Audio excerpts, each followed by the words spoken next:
That's right. Greetings, fellow armchair Imagineers. Tiki here. And BlueDragonFive. And Jacob Wile, too. And we are here to break down in full spoilerific detail Spider-Man Far From Home. Of course, this is the latest offering from the MCU, the first post-Endgame film. And I guess we'll start. We'll go around and go round table and do a how our expectations going in and our thoughts coming out, because we didn't get a chance to do that in the the night it came out because I scheduled my thing wrong. Sorry about that. So I want to build up to my reaction because I'm kind of keeping you guys in suspense with it. But I want to start with Jacob. Oh, okay. Well, I mean, as I'm sure all of us are aware, we're all big Spider-Man fans, as am I. Pizza time. Yes. So, and especially after seeing Endgame, it's nice. It was interesting to see like how things would stack up, and how they would pull off the whole 5 years later aspect. I mean, granted, that didn't play a huge part, but it was kind of interesting to see how it worked out. And that's not a big deal or anything. But overall, I was interested. I was excited for this movie. It's like I'm always interested in like globe-trotting adventures, especially superhero globe-trotting adventures. Like see all these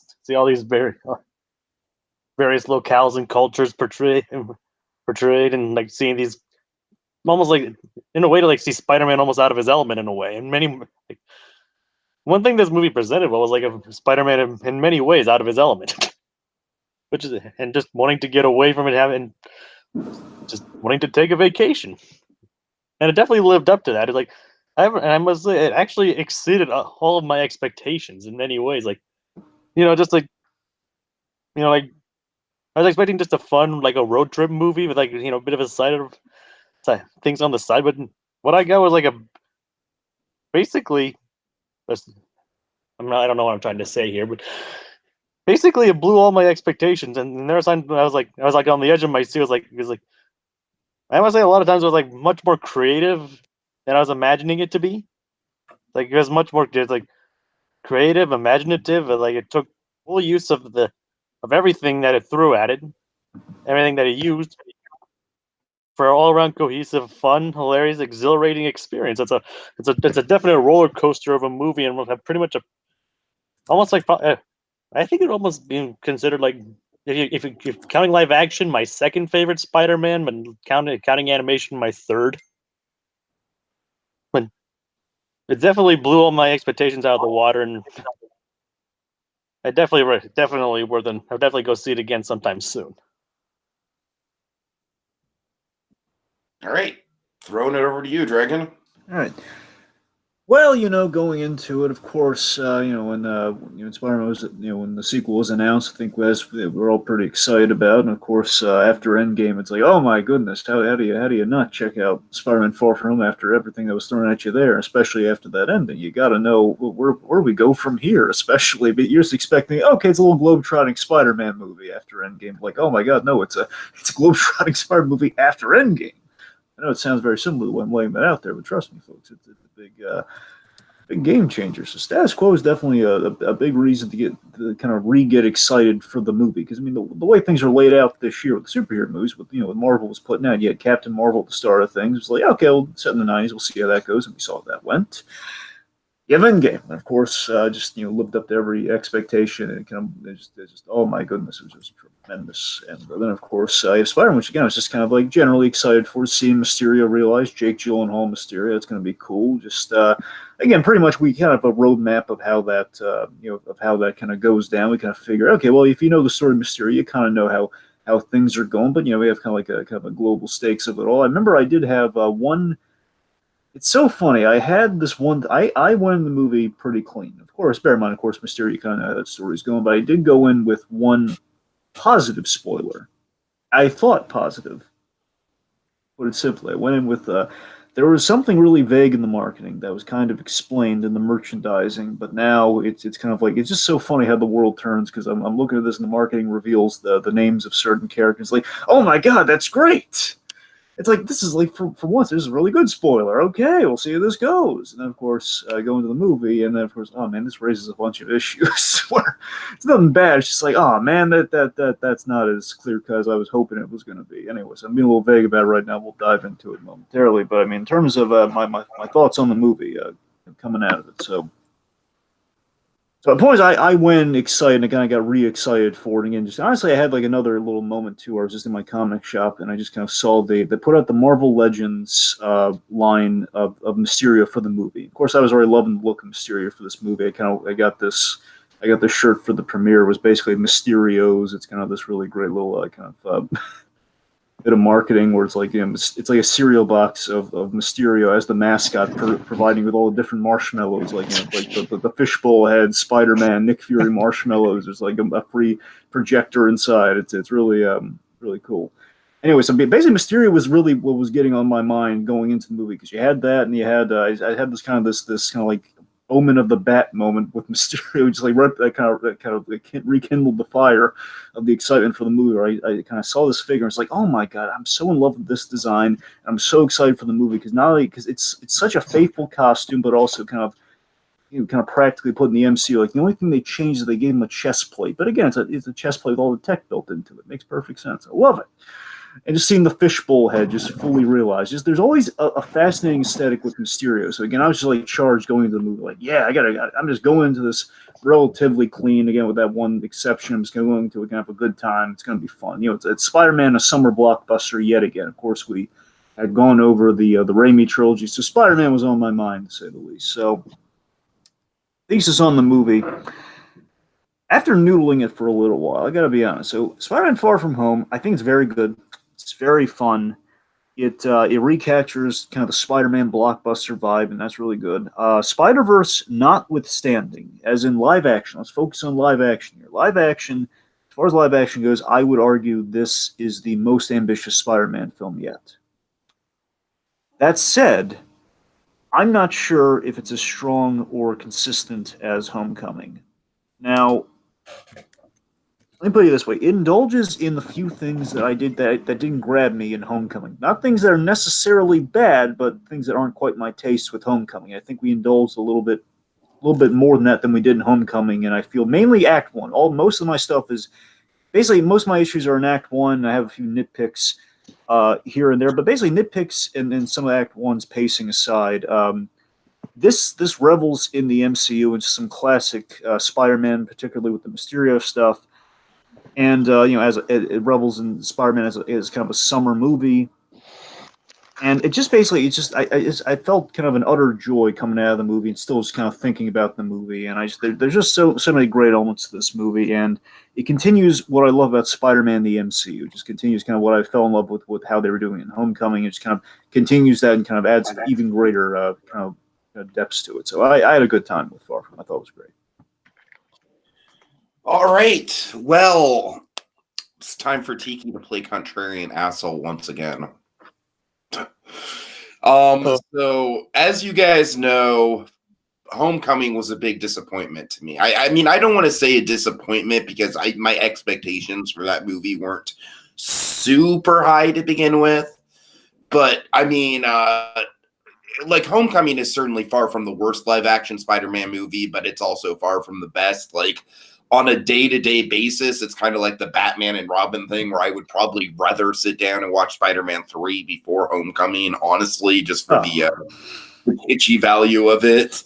But this one, I walked in with very low expectations. I mean, it was getting I don't want to say low expectations, but basically like I walked in with no expectations, because it was getting really high Rotten Tomatoes scores, which is always a good indicator, of course. But I think the big sticking point for me was, of course, the big thing that I don't want to say I got in trouble for, but, I kind of, in our own little circles, I raised a little bit of a fuss where it's like, when people came out and said that Homecoming was a better film than Spider-Man 2, I thought they were insane. I still think those people are.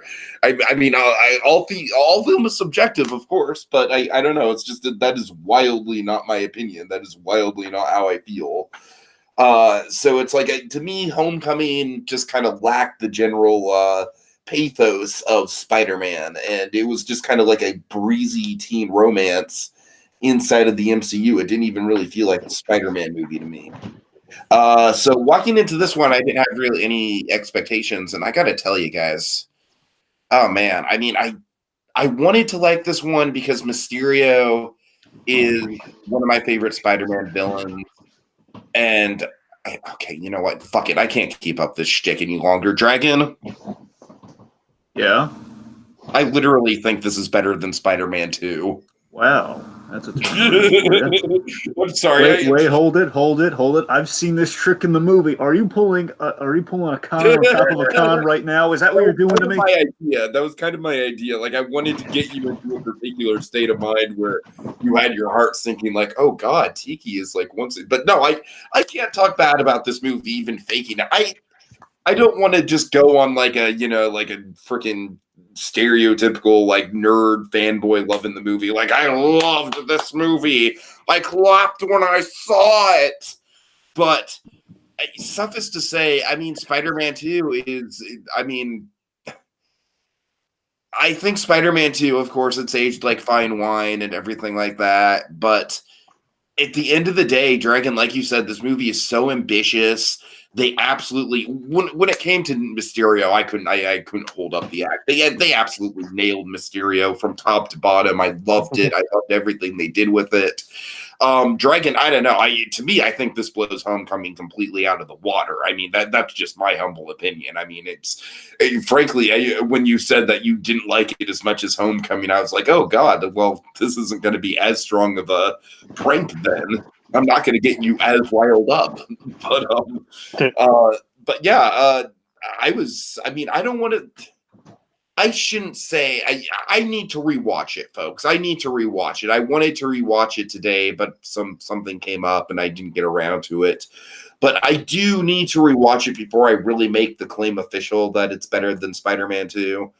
But I mean, I think just in my initial watch, I just felt more like Spider-Man 2 definitely feels like a more complete film, like a top to bottom, like Spider-Man 2 is more film. This is a movie, man. This is a movie. And it's got some of the best Spider-Man action I've ever seen on film. I mean, I could keep going. Let's just break it down, folks. Let's just get into it. This conversation is probably going to be at least 2 hours long. There's a lot to break into with this movie. And we're just going to kind of pull the spoilers out right now. So, Dragon, how are we going to break it down? Tell the folks. Okay, two things. First of all, I want to welcome Donovan Martin in the comments, and also just going to read off a few of his things before we get started here, because Donovan's thoughts on the matter is, he loved this. He loved this. I'm going to save some stuff for later, but he's kind of feeling he's kind of simpatico with you, Tiki, in terms of the whole Spider-Man 2 thing. We're going to love Spider-Man 2, but still, this and basically saying this and Spider-Man 2 are very some of the most comic accurate portrayals of Spider-Man he's ever seen. So that's kind of the mentality we're kind of getting. Dragon, this I mean, it brought the pathos back to Spider-Man, and of course, Spider-Man definitely had pathos in the Infinity Saga, which was great. I definitely like Spider-Man a lot more in the Infinity Saga than I liked him in his own standalone movie, but I mean, this just kind of carries over those high stakes of the Infinity Saga. It's not like it's not world ending, but it's very personal high stakes.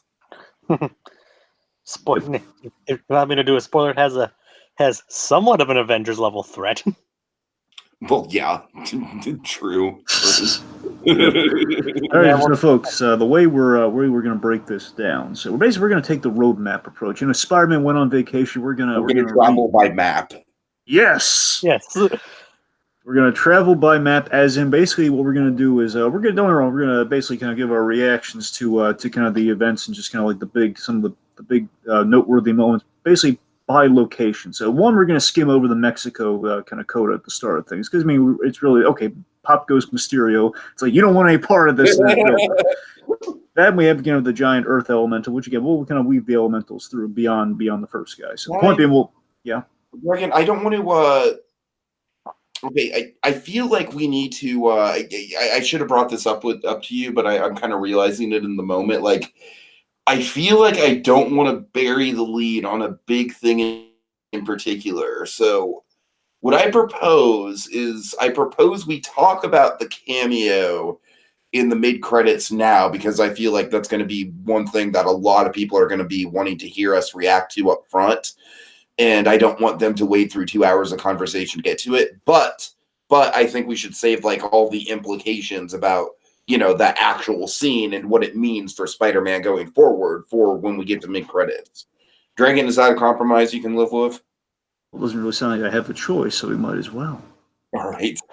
So, folks, spoiler warning. Again, this is your last chance because I'm about to reveal the biggest spoiler in the whole movie, all right? We're just going to talk about who shows up. Let's not get into what he's really disseminating. Let's just go over who. Exactly.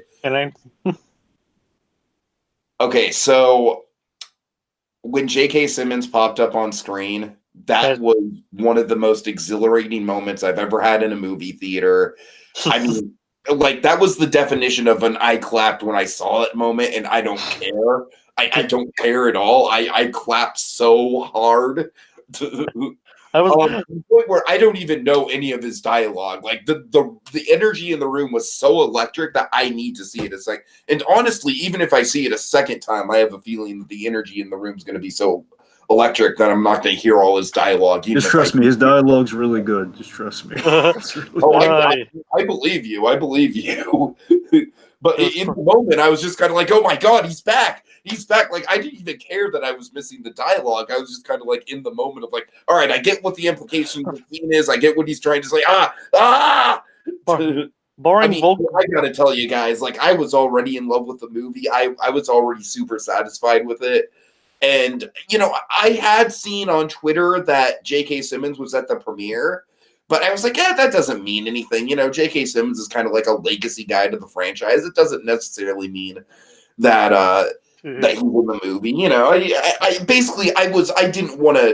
I didn't want to get my hopes up. It's like I didn't want to go in expecting him to be there, and then I saw that too.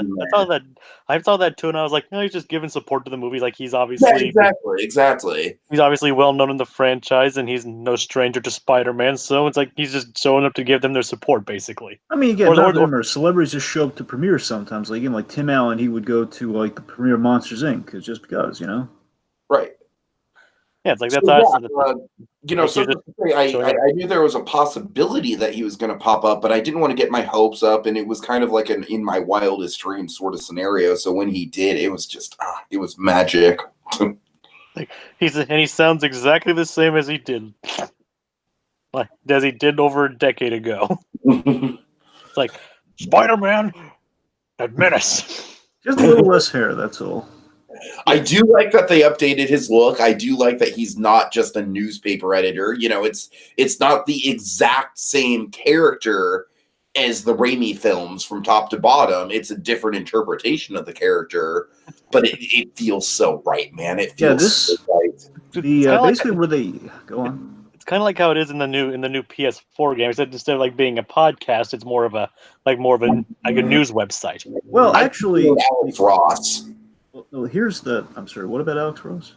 I keep hearing like that's the comparison. No, Tiki, it's not Alex Ross. You're thinking of Alex Ross is the comic book artist. Tiki. You're thinking of. I know who you're talking about. You're talking about the. Alex Jones. There you go, Alex Jones. That's. Oh God, I'm so sorry. Oh man. Remember Alex Ross who did the opening titles to Spider-Man 2. That's. Alex Ross. That's right. That's who I'm thinking of because I have those movies on the mind. Okay. Yeah. Point being, now here's where they got the idea from. Okay, so it's not. I love the I love the whole podcast thing of the PS4 game, but I remember they actually had J.K. Simmons in animation do the exact sort of same thing in the crappy Ultimate Spider-Man cartoon. Yeah, I remember that. They had J.K. Simmons basically as kind of a more vocal newscaster for the Daily Bugle, just kind of like constantly denouncing Spider-Man on kind of the Times Square jumbotron. So yeah, I mean, it's kind of again, this is a far better version of that. Bear in mind, where again, it's like, oh my god, we see him live and in person after all this time, and yeah, it is a great kind of update on things. Yeah. Well, yes. See, when I first saw him, I was like, "Holy crap, it's J.K. Simmons!" I gotta tell you, it's a little subtle thing, but I like that we kind of got rid of the tie on him. I don't know, Yeah. like the little touches. But again, if he didn't have that mustache, show that would have been a problem. He's definitely not as warm as he was before, though. He's definitely a lot more belligerent now. Yep. All right. All right. Okay. So, Dragon, as you were saying, I'm sorry, just reiterate the roadmap thing. Yeah, so folks, basically, like the movie itself, we're going to kind of go by location here, as in we're going to cover kind of the big talking points, the big spoilers, kind of per location of the movie to kind of honor kind of the direction of the whole shebang here. Like we're going to start in New York, make our way from New York to Venice, to Prague, to Berlin, little brief stop in the Netherlands, to London, to and then we're going to kind of round trip back into New York. I know we end up in New Jersey. Let's just say New York. We know where we're heading. And again, as I mentioned, we're going to kind of gleam over Mexico because I know the opener of the movie is like, the big Mysterio, the whole, basically it was a misdirecting the marketing, like, you don't want any part of this, where, he's just saying that to Nick Fury and Maria Hill as he's kind of fighting the Earth Elemental. All right.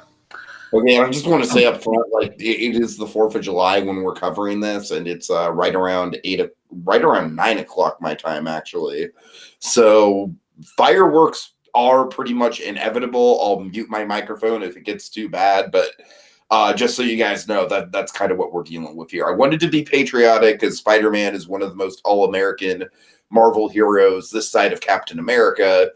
But, that there is, unfortunately, we are not a professional podcast. We don't have a studio. One day, guys, we can dream, right? But and ironically enough, he's played by a British person.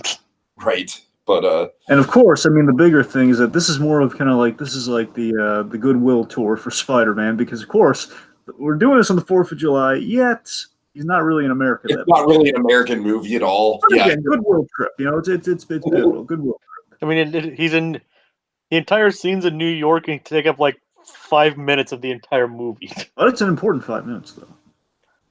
Yeah.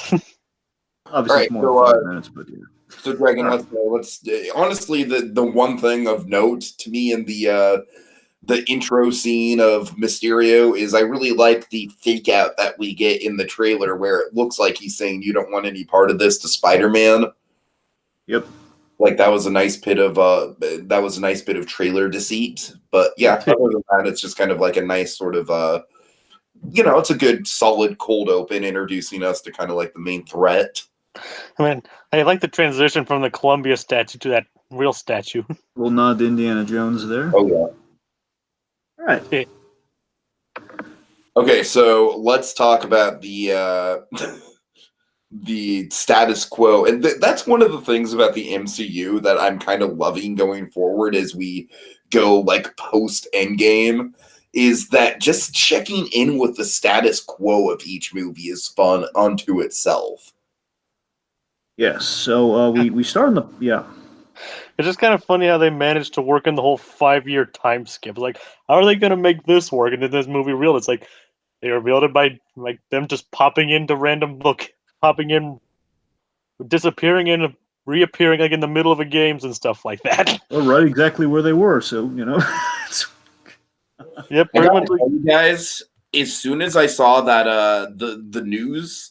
Like the news footage, like the news broadcast, the student news broadcast, I felt so stupid that I didn't predict that as how we were going to get the status quo.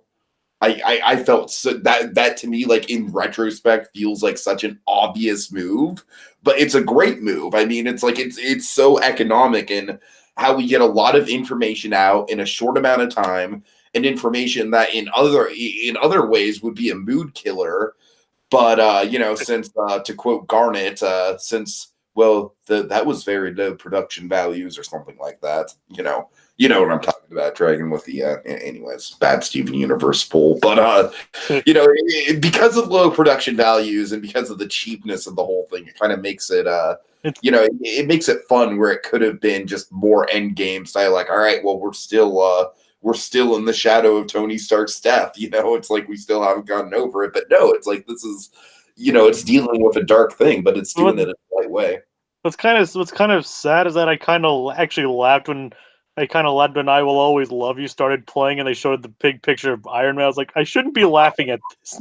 No, that's great. That's great. I mean, it's like that is like a total, like I said, it's like that song choice. If it was another song, like if it was like "The Arms of an Angel" or something like that, it could have been it could have been a little bit more depressing. But "I Will Always Love You" is just the perfect, like it's like a great ego stroke for Tony Stark right off the bat. I was like, should I be laughing at this or should I not be?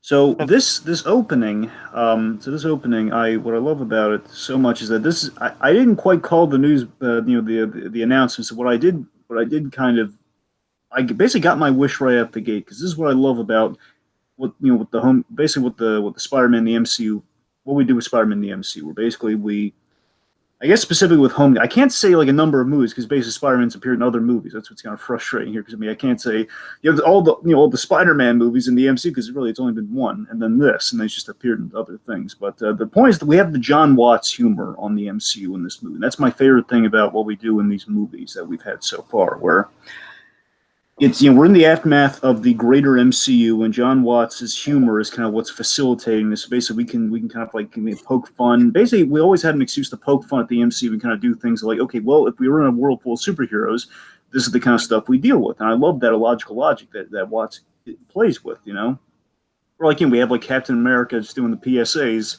in the last movie, and here we have just the morning announcements addressing what the blip was, just from the high schooler's perspective. It's just it's a wonderful way of establishing status quo. And again, that was the biggest thing I went into this movie just kind of excited to see, knowing what we kind of did with the first movie. So just my favorite element of what we do with this Spider-Man right out the gate in a really clever way, and calling it the blip. And it's just kind of funny that they managed to draw humor from it. Yes, and also with the "I Will Always Love You" at the start. Of course, we have like the in memoriam for Iron Man, for Cap, for Black Widow, and for Vision. Basically, what we established right at the gate. Okay, basically again in the transitional phase between 3 and 4 in the MCU, we established some key things. Okay, folks, now that Endgame's gone and passed, we're going to establish who, in essence, isn't coming back. And of course, the odd thing is they're all coming back in some way, shape, or form. That's kind of the irony of it all when you really think about it. Because Iron Man, again, we're kind of facilitating it with Peter Parker, and of course tangentially have kind of Ironheart down the line. Again, all deep speculation, nothing confirmed. Captain America, it's been passed down. And of course, Donovan brought up this very fascinating question I didn't consider, where he posed the question: did they confirm that Cap died shortly after Endgame of old age? Which, I mean, that's a really good point. Yeah, that is a good. I did kind of catch that, right? I didn't think. Here's my assumption. My assumption was that, of course, as far as the public's concerned, again, the young Captain America is no more. He's no longer around. Even if, again, whether or not Falcon's, the new Falcon Cap's been public at this point or not, regardless, the old Cap that everybody knew is gone. So they're assuming he died, and of course, it's not knowing he's just living as an old man somewhere. That's what I assumed. But Donovan's not. He's not wrong. I just assume the super soldier. I like that theory a lot more. It could either way. Steve Rogers' Captain America is dead. Captain America lived. I don't want to think of. I just want to think that we can still get old man Cap cameos. I don't want to think that that's. I know. I like that. I have the same logic. I like to think that he's going to be still around for some of that. Maybe. Yeah. It's a dark thought, but Donovan's not wrong. I want to go through again. Bear in mind that technically Pegcard would be dead, and Cap would be living alone when he kind of meets Falcon at the end of that thing. So it's a question how many years he has left with that super soldier serum. But anyway. All right, let's see. Getting back on point. Okay, anyways, of course, the Vision too, and of course, the Vision. Right, did you hear what the first episode of Marvel What Ifs is going to be? Well, yeah, it's going to be the what if Peggy Carter became Captain America. Just want to make sure you knew that. Anyways, I told you that several times at this point. I know. I'm sure you did. I'm sorry. I didn't hear that.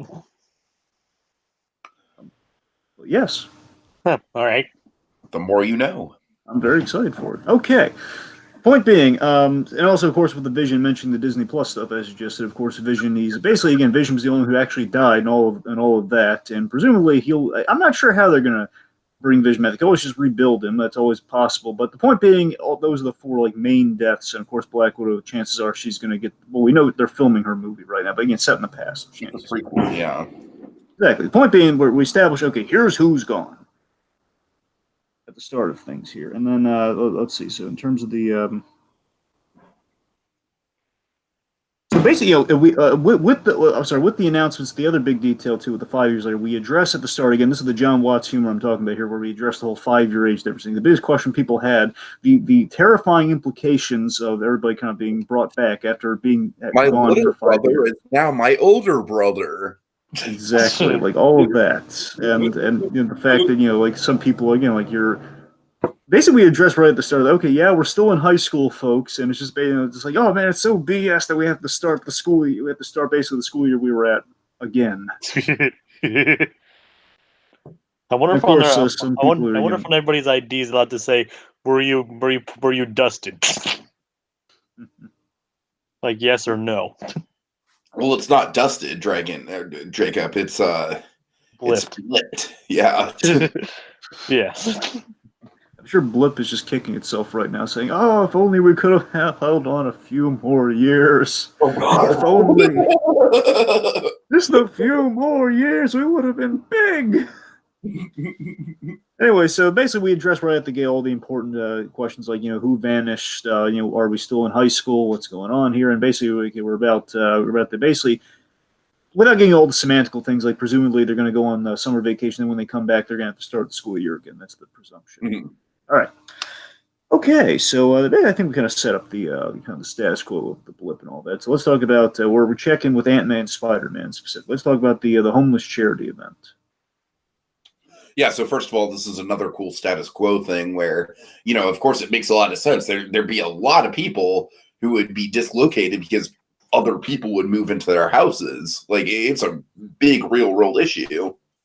Yeah, like we've doubled the homeless population. That's kind of an eerie thought. And again, like we're doing that, so we're laughing at some of it, but of course there are some serious implications here. Mm-hmm.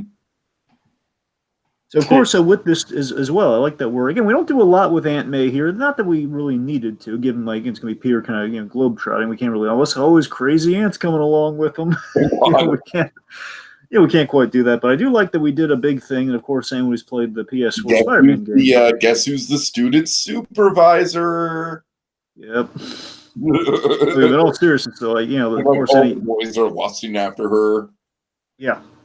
Anyway, I'm sorry. Go ahead. Like any fans of the PS4 game or anyone who's kind of read like the Brand New Day stuff, Aunt May, of course, she's kind of been kind of like a very proactive character in like and kind of her charity work and kind of mainly like the Feast Initiative, kind of feeding the homeless.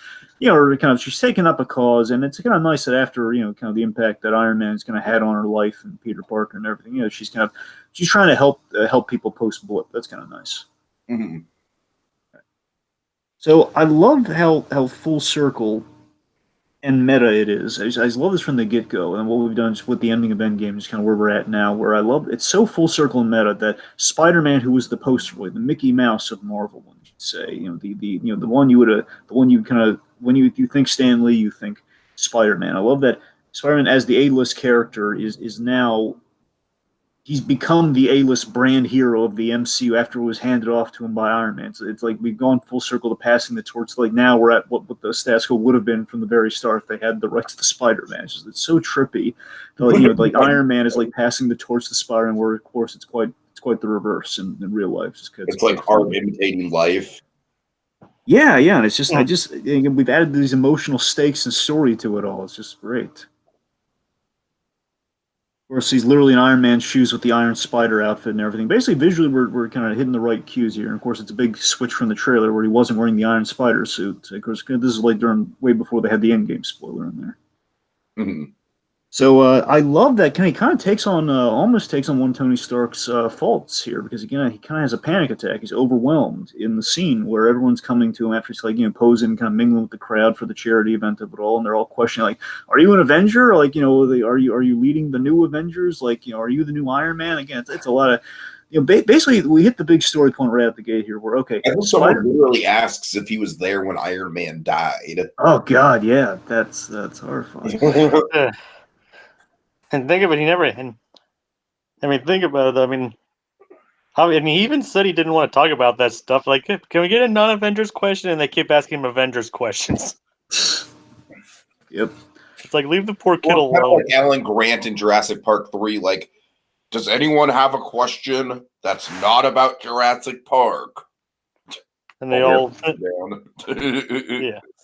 So let's see. So again, we hit a really major story point right out the gate here with Spider. Spider-Man's arc is that Spider-Man has too much responsibility thrust upon him in this film, and basically he's in Tony Stark's shadow, and we continue the. John Watts kind of spoke this. I mean, this didn't really occur to me, but it sounded kind of fascinating. I really thought that really fit into the theme of the movie here, where we continue the homecoming story. So it's not just, some people have said maybe it's kind of a rehash of the coming of age story. And I would disagree with that, because if you really think about it, we're continuing the story from homecoming, in that you wanted to be an Avenger. You wanted to see, you wanted to get away from the kids' table. You wanted to play in the big leagues. That's what the whole first movie's about. And he comes into his own. And that's what homecoming's about. But now we're at a place where now it's the age-old kind of dilemma of Spider-Man that we've naturally kind of acclimated ourselves to. We're okay. Now you want to be the kid with a social life again, but you can't. And it feels like too much has been thrust upon you. You're dealing with too much where you kind of, like any kid, you want to reach to adulthood, and then you're wistful of your youth. It's like, that's the story we're doing this time around. It's not just like a coming-of-age story. I love that. Yeah, for sure. And speaking of what his youthful desires are, what's Peter's plan in this movie? Or what's the very simple goal that our protagonist wants to achieve? A simple 6-step plan. Yes. I can't remember the exact steps, but I don't remember all the plans per se, but something about like sitting next to MJ on the plane, getting the black Dahlia necklace. Because I was thinking more the end, or the goal to be accomplished, but sure. The goal is the 6-step plan is to get an MJ to fall in love with her. Yes, tell MJ how he feels, give her the necklace, and just maybe kiss the girl. That's his goal. It's a very simple goal for the movie. And Ned's plan's like, don't forget step 7. Don't do any of that. Oh, Ned. And he's like talking about like, we're gonna be bachelors in Europe. Europeans love Americans. So broadly, the plan is, again, he just wants to tell MJ how he feels, and also take a break from his new Spider-Man status quo for at least 2 weeks. The trip's supposed to last 2 weeks. Just take a break from being Spider-Man. I just love how simple it is. Like, he's not asking for much. Just asking for 2 weeks off. How hard is that? 2 weeks vacation. Yep, 2 weeks. And I think if anyone's earned it, I think Spider-Man's earned 2 weeks off. It's like Mr. Incredible said, can the place not be clean for like 10 minutes? But yes. Right. And he just wants to take a vacation and maybe even get a girlfriend. I mean, simple goals. Yep. And of course, we also have to really quickly set up the ghosty Nick Fury. Sure. Right. So I'm sorry, Jacob, you want to take us through? Oh, sure. It's like during the homeless event where we see Happy carrying this check from Pepper, who seems to be carrying on with Stark Industries, which is nice to know. Yep. And then seems to have a thing going on with May, which we might or might not figure out. and he informs Peter that Nick Fury is going to be calling you. He's like, you don't do that. And Peter, like, obviously wanting to just focus on his vacation, doesn't want anything to do with that. He's like, did you just ghost Nick Fury? You don't ghost Nick Fury. I'm just happy he's just so terrified of Nick Fury. I don't want to talk to him. Because if you don't talk to him, he's going to talk to me. Matt put him at the end of the first Iron Man movie. He doesn't want to talk to him. It's kind of hilarious how it's like kind of the opposite of like the last movie of Homecoming where Happy was in. It's like he kept like ignoring Peter's calls, and now he's like telling him not to ignore Nick Fury's calls. Yep. It's like make up your mind, Happy. Okay.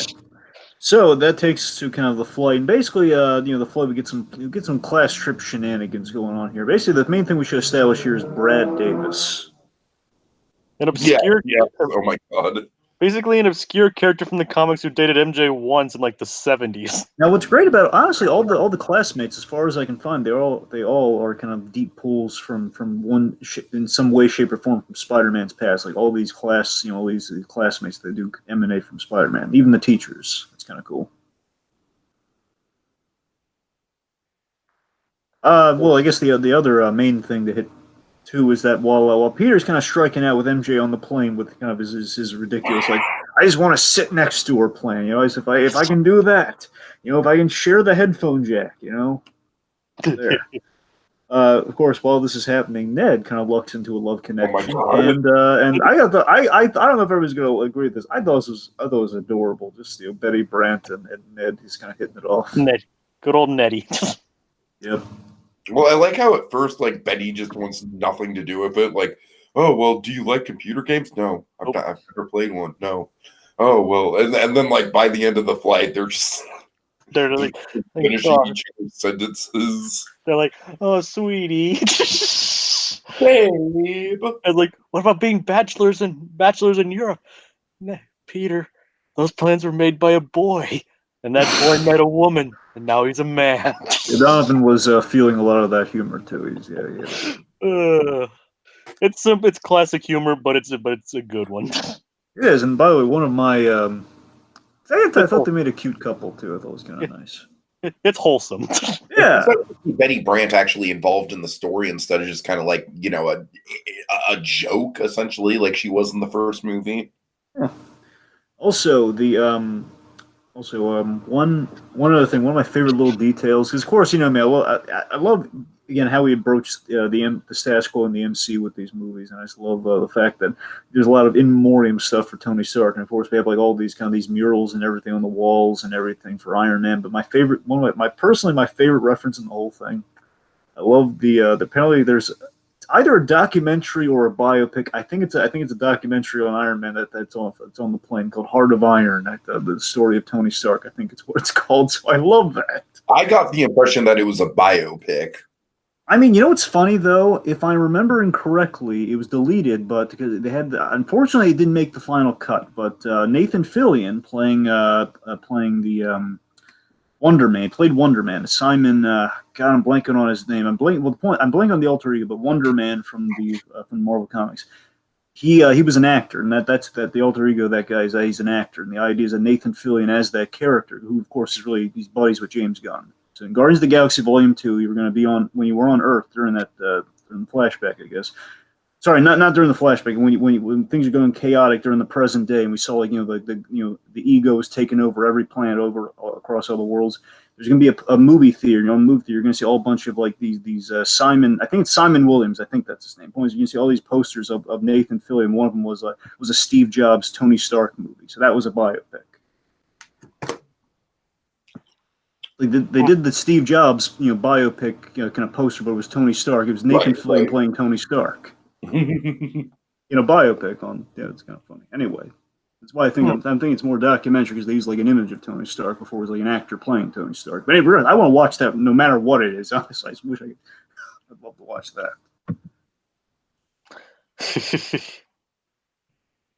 All right. Okay, let's move right along then to scenic Venice, Italy. Yeah. Gelato, anyone? All right. So we have some great. I want to throw this out there. What do you think of Flash this time around? I still don't like him. I found him a little bit more tolerable. I'll put it to you this way: I think he at least was plot relevant in the third act. I appreciated that, but I still look. I'll be honest. Okay, there are two bits. Right? There's that how he was kind of useful and he kind of got his moment in the sun with basically when Happy was in the fray. I think Flash Thompson got better. There's that, and I did like when he got punched. I love it so much when he got punched. Generally, I like his the vlog stuff that he does. That's the thing. Well, the vlog stuff it reminds me of what I do in a theme park. Like you've seen my Discovery Kingdom vlogs. It's kind of like that. Like at least they kept the whole loves Spider-Man hates Peter Parker angle. It's like, Oh yeah, loves me. Oh, hey, he's Spider-Man. He can do no wrong. Hey Peter, what's up, Dickwad? Yeah, and that's what I'm saying. That kind of stuff is what kind of loses me on Revelori's Revelori's I think stuff. I'm soft on Ravioli because I know him from movie fights now, and I kind of feel like I've gotten to I like the actor a lot, so I don't know. Like him too, but just not as Flash Thompson. And again, I want to make it clear: it's not the fact that he's not a jock. I know that they've upgraded the high schools. That's not the problem. The problem for me has always been, still remains, the point that he's too stupid for his own good. Like he's not a rival at all for. It's like he's not a rival at all for Peter. He's not really. He's a bully in just the sense that he's the idiot who gets away with saying the stupid stuff for some reason. I don't know why. I still can't stand him sometimes. I was really refreshed. I just had a little moment of like, yeah, it gets punched in the face on the bus. I don't know. All right, fair enough. Any other Venice shenanigans we should go over before the fight? Well, yes, we have some great. I got to tell you, I do like how we taken the sites with these locations. Specifically, I think Venice came across the best. Venice looked really cool the way we kind of looked around the place. Except for the hotel. Oh, that's true. That's just a Parker Luckin effect there. Dragon, oh man, it's probably not. But I would love to think that hotel was a reference to the Great Muppet Caper. I would love to think it is, but you know what's funny? Again, I have okay, I'm going to get more. Because I will admit, in the theater, that was the first thing that sprang to mind when I saw that hotel. You know what's funny? In Homecoming, I always had, there's this one bit in Homecoming that does just feel so much like a Muppet movie reference to the original Muppet movie. And I know it isn't. It's just, it feels, the bit where, the Ned bit where Ned's in the elevator and he says, "Yeah, Spider-Man." Of course, it's a really fragile elevator at that point in time. We're just like, "Hey, big guy, don't move around so much." Yes, sir. When he says "yes, sir," like that, I don't know why. It just feels so much like Fozzie Bear and the Studebaker with Kermit the Frog. It's like, "Burn rubber, bear." Yes, sir. Like that's add more self-referential humor. This could pass as a Muppet movie. Yep, that's true. All right. Anyway, I map just once. Oh God! Well, again, they're traveling all over the map, so it's close enough. Yeah, I know, but just a literal Flash Thomas, just Flash Thompson, just all right, guys, let's get on the map. Screw this bus thing. Let's hit the map, guys. All right. So look, the point being, again, this is honestly when we go to Venice and some of the plane stuff, but mostly it kind of slowly but surely starts to take effect here. Where when we go to Venice. We're having some shenanigans off to the side. Again, this is the thing. I can't say it's bad. I just think there's some subjective stuff here. We're okay, we're just kind of having some. Oh, look, there's the Martin Starr character. There's Mr. Harrington trying to take a picture, with the camera by himself, but he drops it in there. This is screen time. I think we're burning here. We need to see Peter go for the Black Dahlia thing, and I know Brad Davis is kind of the romantic rub, so we kind of need the plane stuff. It's just do you guys feel the pacing's just a little off? In Act 1, do you feel? I was just enjoying the movie so much, I didn't really feel the pacing problem. Maybe I'll feel it on a rewatch, Dragon. I will admit that some of the comic relief stuff with the teachers wasn't the strongest. And again, it just feels like yeah. I mean, admittedly, I've only seen it first two, so it might be again first viewing syndrome. But honestly, I felt like after so much stuff happened on the plane, a lot of stuff happened on the plane, so. I guess the whole perfume con, that whole thing. Yeah, don't get me wrong, I love that bit. yeah, that's the thing. It's I want to be some of the go on. But like I said, after it was tightly packed on the plane, it felt grand and all that. I mean, don't get me wrong, I love the scene and all, but it was good to just have a bit of breathing room. Even just the small scene where he just drops his camera, it's kind of wholesome, relatable stuff like that. I didn't really mind it. Like I said, it could just be first viewing syndrome. I don't know. I mean, yeah. By all means, sure. I mean, I'm just saying again. It just feels like it's feeding into the only issue I had. Literally, the only issue I had with Homecoming was the fact that again, it's some of that high school humor doesn't grab me. And Flash Thompson. Those are my only two problems. And again, there's not necessarily a problem in the movie. It's just my sensibilities. I can't say it's an actual criticism of the movie. It's just something I feel they doubled down on in this movie. And that to me, I don't know. Maybe that just jumped out to me. It might be. I don't know. All right. So let's get into the real nitty gritty of Venice here. Okay. So we have battle in Venice. Any better. The big fireworks might be going off at any minute now, so if you see me muted, that's why. Right, being attacked by the giant fire elemental. Right, Underhand. exactly. Okay, so no, we have the water elemental in this scene. He's laying waste. He's attacking. It's kind of interesting that like it actually, I mean, on hindsight, actually kind of show. If you watch it in hindsight, it kind of like shows a bit like there's something off about how that water appeared at first. Like how it's like just like moving around and all that. Right. Yeah, because on the rewatch you can kind of see like things under the water, kind of like individual things in the water moving. Basically, you can kind of like on the rewatch, or at least on kind of like noodling it afterwards. I guess you can kind of see it as okay. You can kind of see the pieces of the illusion kind of working in tandem here. You can kind of see a little bit of the strings in a way. It's kind of cool. Yeah, I mean, we're not really gonna spoil Yeah. much by saying that. So anyway, so basically we have this, we have the giant water elemental kind of laying waste to Venice here, and it's we have a real neat moment of Spider-Man teaming up with kind of Mysterio, and what's kind of cool about this too is that it's Peter Parker again doing the right thing, even though he doesn't have the Spider-Man costume. Oh, by the way, I should have mentioned that too. What do you guys think of the banana gag at the airport with the Aunt May packed the suit in the Uncle Ben suitcase? Yeah. And of course, Customs Lace sees it, but she has no issues with that, but with the bananas. Like, That was funny. I will say that I didn't really care for the spider tingle running gag. I didn't like. Here's the thing. My problem. The gag itself is not the problem. The problem is it keeps coming back. It did not need to be a running gag. We say it once. We kind of have a moment where okay, I'm going to call it something else. We move on. I like it how it kind of like almost immediately showed that Peter was out of his league against the water monster. It's like, okay, this is a water monster. You can't do anything against this. Yep, and again, I do like him thinking on his feet, but again, he has to spring into action, doing the right thing. He kind of grabs like a masquerade mask, and he's kind of doing as much as he can right now. I'm strong and sticky. Not his best sell. Not his best quip. Nope. No, it basically, what kind of reminds me of? It kind of reminds me of the old, the amazing Baghead days of Spider-Man, like the early like the Fantastic Four. What I shouldn't say, like, but I believe it was the black suits. Yeah, Bombastic Bagman. I think that's probably the correct pronoun on him. Yeah, I love the. It kind of reminds you of the bombastic the Bagman days, where just kind of had the paper bag on his head that Johnny Storm just kind of set him up with after they got the black costume off. Just that whole gag. So he basically Spider-Man in a pinch. He has to work with what he's got. Also, in my heart of hearts, I like to think that this the water elemental is Hydro Man. I got a whole thing on the elementals. I'm going to save it. I'll put a pin in that. We'll get to when we get to the elementals. All right. All right. So we're almost there. So let's before we get there, let's talk about Fury. Fury, man. Fury. So angry. No, I'm kidding. Let's talk about the Fury. Let's talk about Nick Fury.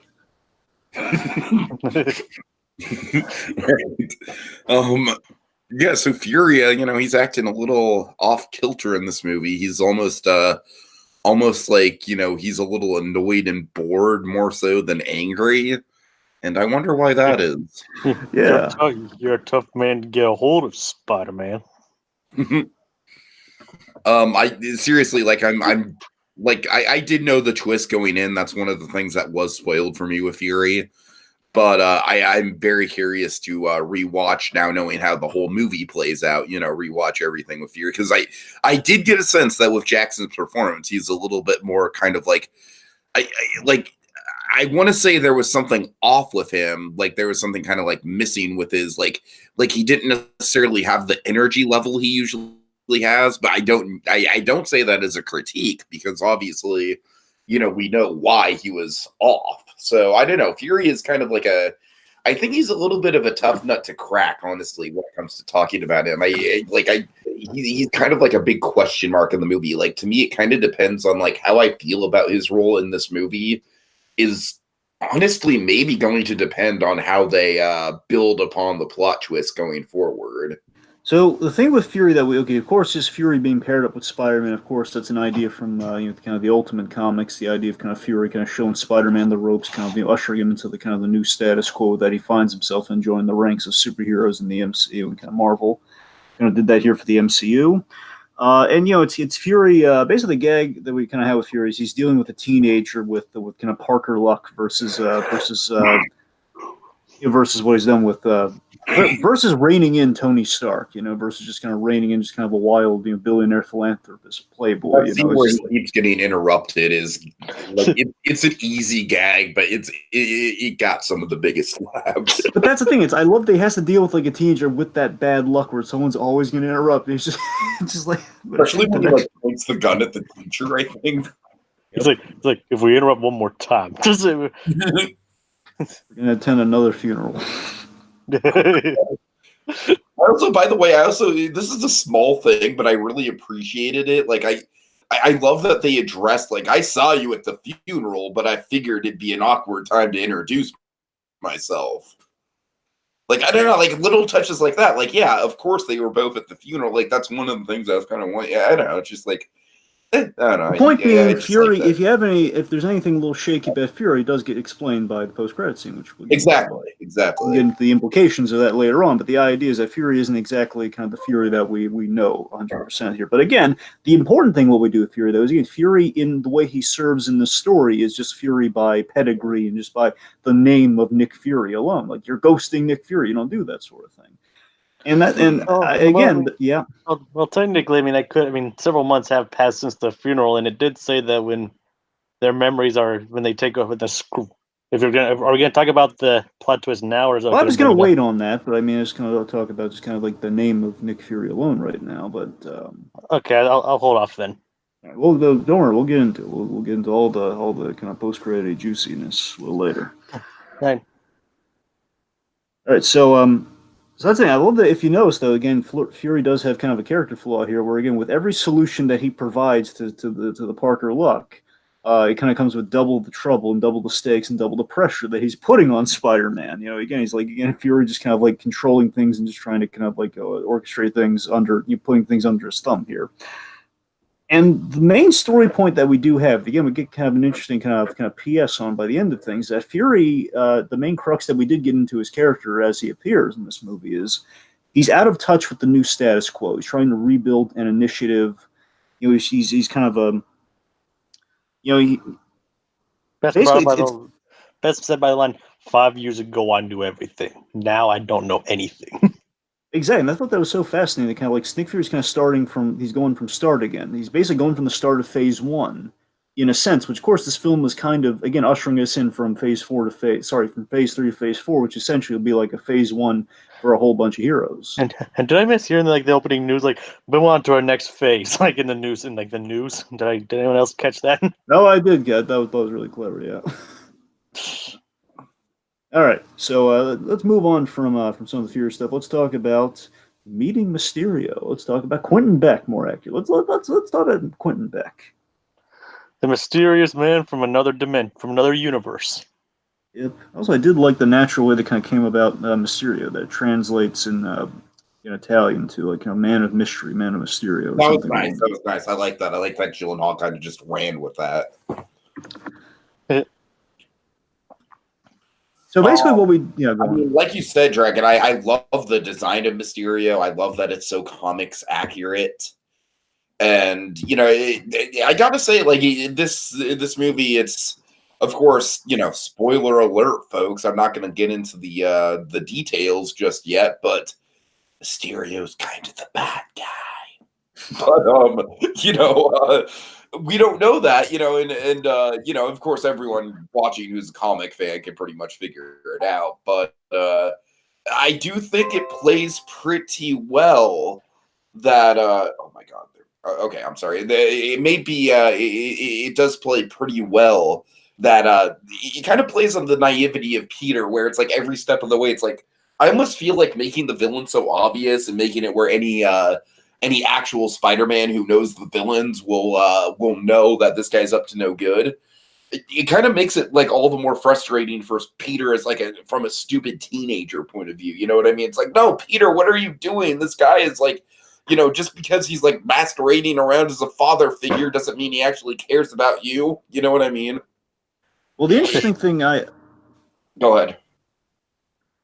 Basically, we do the classic Mysterio story here, where again we the audience know. Chances are most, if not all, of the audience knows Mysterio's up to no good. But again, we sell him as a hero. But here we have the ultimate red herring and things, where again we kind of again, in retrospect, it is kind of a genius move for marketing. I was a little worried how it might kind of, knowing how the story is probably going to go, I was worried how if this is going to sour things at all. But and shockingly, it didn't go south here. The whole multiverse idea. The multiverse idea is what really saved their bacon on the Mysterio story. Where again, I think it would have gone south if it was actually multiverses. I don't. That's the thing. Like, to me, you gotta remember that we don't actually, obviously we don't fully go the multiverse route, and not doing that. I'm not saying that. I'm not saying that we're never going to get there in the MCU. I'm just saying, like, right after Spider-Verse, now is not the time to introduce that kind of stuff in the MCU quite yet. I don't think. Well, that's a fair point. What I'm getting at is, again, I'm saying, like, maybe Phase 5, we get into the multiverse stuff. Well, sure, and of course, we've already kind of built in a little bit with Doctor Strange. We saw like 14 million possible realities. It's not a big leap to say possible realities to a multiverse. And what's kind of interesting is how they act, and is that kind of an interesting way of how they foreshadowed that Beck isn't all what he seems. Like how he says like the Earth there is Earth 616. Six, by the way, that's got to be a Lilo and Stitch reference, right? It's like Earth 616 is the mainstream Marvel Comics universe. Stitch's number is 626, Tiki. Right? Yes. Okay, my bad. I feel dumb now. I'm going to go quietly into the corner of shame. Yeah, okay, as I was saying, Stitch is 626, but Right, I'm sorry. I should have known that. 616 is the mainstream Marvel Comics universe, but Earth and the Marvel Cinematic Universe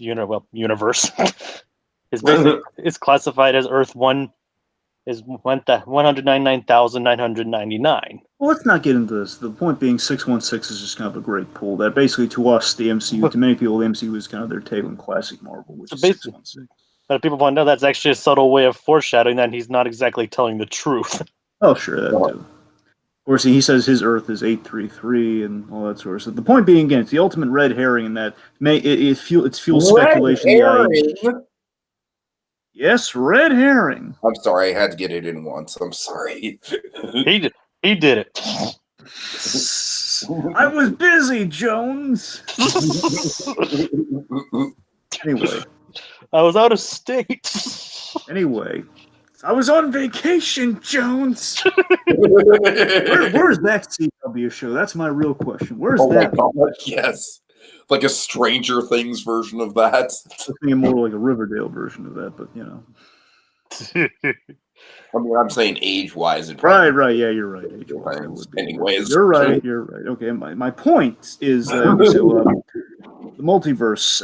The point being, it is a great red herring. Of course, to fuel all the speculation. Okay, what if there was a Quentin back on Earth that basically killed this guy and took over? What if all sorts of points like we get kind of covering our bases there. And again, I feared it was going to go rather Mandarin, where we tease people with the multiverse and we don't actually follow through on it, and they were going to ride in the street. But again, they accomplished it so well. And again, the implications of just kind of what they did with basically if the Mysterio character wasn't as entertaining, wasn't as great as he was in this movie, I think people would have had a problem with the tease of a multiverse. Basically, people feel they got their money's worth because it was going to fit into who this character is in terms of his grand kind of plan of it all.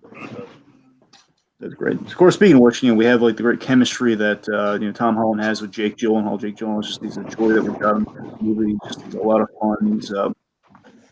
I felt that he takes a genuine liking to the kid. That's what I felt in this movie. I think they both, he kind of sells them on the idea they both lost family of sorts, which of course we know is going to rely on Beck's side of things. But the fact of the matter is, it's forged in a falsehood, but still forged in I think he does he sees a little bit of himself in Peter Parker, and he has this great line when they first meet. Never apologize for being the smartest person in the room. I love that line. That's a little bit of a tip-off. Oh, that is a good line. Of course, it's a tip-off to it's a tip-off and true to his philosophy of being kind of the illusionist that he is.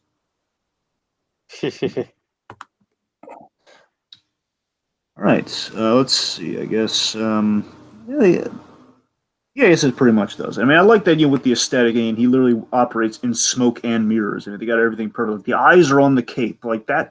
For me, my favorite two details of Mysterio, and of course everyone's going to go for like the fishbowl head, and that's great. But don't get me wrong. I mean, I love the little clips on the cape that had the eyes on them. But my favorite detail are the little. They're not really shown in this image here because he took off the gloves. But I love the gauntlets that he wears, like the little kind of like almost like kind of the box-like kind of gauntlets that he has. They look great. All right. Okay, so elementals. Let's talk about just overall. So basically, the elementals. We have the earth, water, fire, and wind. Basically, kind of the four elements. The elementals are something from the comics. So they got to be very specific about this. This is kind of a pet. This is a nitpick of mine, a major nitpick that doesn't really matter, but it basically gave me false hope on something. So these elementals, if you look at them, they're basically comics are pretty much they're straightforward. Okay, just giant monsters. They're earth, fire, wind, and water. They're just the gist of it, and so it's on the money with that from the comic. But the marketing teased me by saying that like the water and fire ones were Hydro Man by name, Hydro Man and Molten Man, which got me excited. Of course, like there are little references to Hydro Man. We have a really great reference that Donovan kind of brought up earlier with Flash Thompson, where he mentions like he's reading somewhere about Maury Bench. Of course, that's Hydro Man's alter ego. Kind of fell off a boat, and he basically goes from the straight comic book origin of Maury Bench, where he kind of radioactive water essentially, where he turns into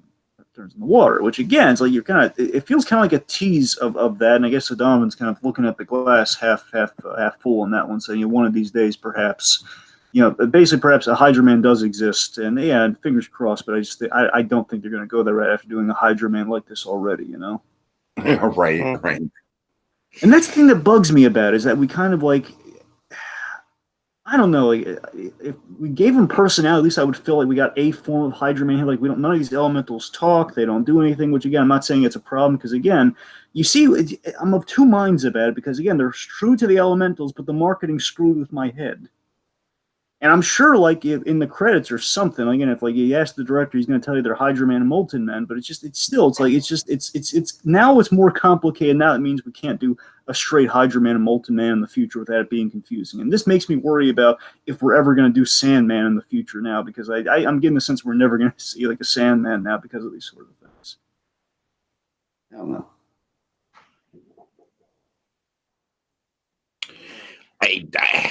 I honestly didn't look that much into it, Dragon. I'm sorry.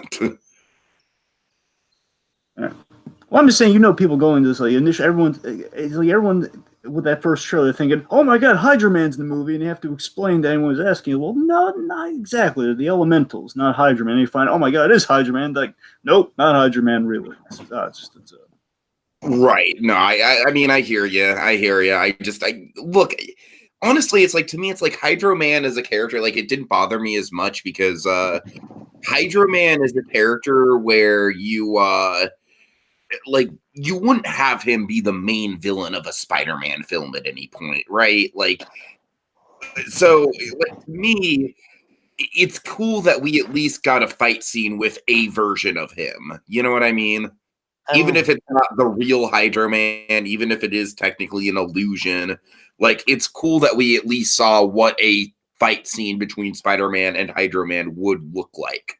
I appreciate it. I mean, at the end of the day, I'm not again, because again, basically, if you look at it as it's spun to you, just their elementals, and you don't look at it as like a Hydro Man, a Molten Man in hindsight, again, it plays perfectly fine. It makes sense to use these elementals for the con, but I knew ever since those elementals were kind of revealed and just we saw a taste of them, I knew like this is gonna confuse people who like are gonna have to reconcile. Okay, is it Hydro Man? Is it not Hydro Man? All this sort of stuff. It just felt a little bit like we're using giant kind of like kind of Earth or substance-based Spider-Man villains. Where we have like a whole bunch of like kind of iconic substance-based the things. Where again they serve their purpose fine for the story. So like they're story-wise they're not a problem. It's just again I think in the grander scope of what they're doing in the MCU with these guys, it might muddy the waters, one could say. But Donovan does make the excellent point here, saying that's Mysterio for you. Question everything in the MCU, and he's not wrong. You question everything. It's mysterious. Yes. All right. Move on. So are we talking about the other elementals in their respective scene, or are we do? Oh yeah, let's just wait. Unless you and might as well just wait for him. He's coming up pretty much next. I have nothing to add to Hydro Man anyway. Yeah, it's or not Hydro Man. Yes, that's the way it should be built. Not Hydro Man. Again, All right, so hey guys, let's go to Prague. Prague. Prague. Milan, Great darling. architecture. Milan, darling. Milan. All right. So okay, so let's so here's okay. This is another sticking point here. I love this concept. I do. I feel we go a little far with it. Edith. Let's talk about Edith. Even dead, I'm the hero. Yep, that's a great acronym, of course. Yep. Yeah, I mean, I agree with you, Dragon. I like the concept. To me, it's like maybe the one part of the film where it felt like a little bit too much like, all right, we're doing Iron Man and a Spider-Man movie instead of just like a Spider-Man movie. You know what I mean? It felt like one of the things that bothers me is it doesn't necessarily complete Tony. Like, it feels like Tony's arc is like now still unfinished in a certain extent because because he's still got that whole theory of like, the safety blanket around the world, you know what I mean? And now it's like that's literally like internalized more than ever. I don't know. Did that bother me? Did that bother you guys? Here's what bothers me about it. You and I are somewhat simpatico on this. Okay. I think let me put it this way, okay? I think we're circling around the same issue here. So here's what I love about it. I love the idea that he's passing down, he's passing down the shades as it, basically as like heavy as the head that wears the crown analogy, kind of like almost the Arthurian, like you're passing down, the crown. Essentially, it's I love it. Basically, when he's passing down the shades, and of course, what the shades signify, it's the confidence to be the hero that you are. And it's also kind of a foreshadow for something that kind of ends the movie where, it's kind of a foreshadow to face the world as you are. Not because he can't wear the shades while he's wearing the mask. He kind of has to wear them while he's Peter Parker. It's a little bit of an analogy there. But I mean, I love the fact that even after Death on the Hero, basically it gives him like kind of a readout on things, just kind of helps him while it helps make Peter Parker's life just a little easier. But here's where it goes too far for me. Here's where I have my problem with it. Okay, I wish it wasn't the linchpin of the movie. That's what bothers me. I wish, it's two things. It's one, I don't think he should have left him all those drones. That just feels like, why would he leave him all those drones? And two, again, the fact that he has all those drones and the fact that, it's such a big linchpin of the whole plot where Mysterio needs those glasses, and in getting those glasses, it gives like this whole boatload of drones. And it's like, it just feels like, it's just too coincidental. All of it feels really too coincidental. Again, it's not a big problem for the movie. And I don't mind what happens.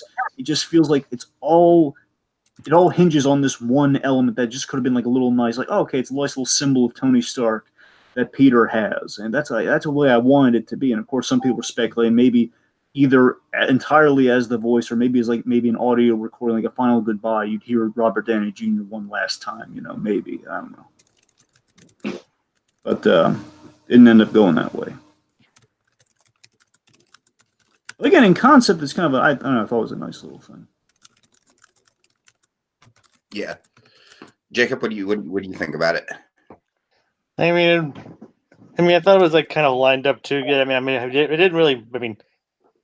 It's something. Here's the way I say it. It's something that would definitely happen in a comic book, and it's a comic book movie, so it's kind of like a Pixar pass, if you want to call it that. It's like sure.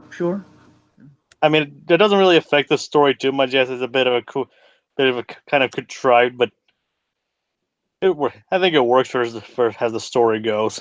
I mean, basically, it worked with Tony like passing on something to Peter when spoiler that Quentin feels it's his and all that. Thematically, it works, but maybe the drones thing is a bit much. But I don't know. It's like Tiki's always brought up this point where he thinks, Karen the suit lady is going too far. I feel Karen's fine. I feel giving him like I only thought it was going too far because I like to see Spider-Man kind of work shit out on his own. But again, gives him somebody to talk to, and Well, yeah, but then we don't use Karen at all in this movie, and it's just fine. So again, I kind of feel like my point's justified a little bit. Not really. Anyway, the point being. Well, you know what, Jacob? I was disappointed by Incredibles 2, so how about that? I'm sorry. That was mean. Regardless, what I'm saying is again, if like I would like Karen doesn't bother me, but in the way that I think Karen bothered you, I feel it's too much of an assist where he has like an army of like a whole satellite full of drones, which just doesn't really feel Spider-Man to me. Which just doesn't feel like why isn't he like a whole army of drones ready to attack and just find people? Like of all the things, I get like trying to help out Peter Parker, give him like a little totem, like give him the resources of Stark.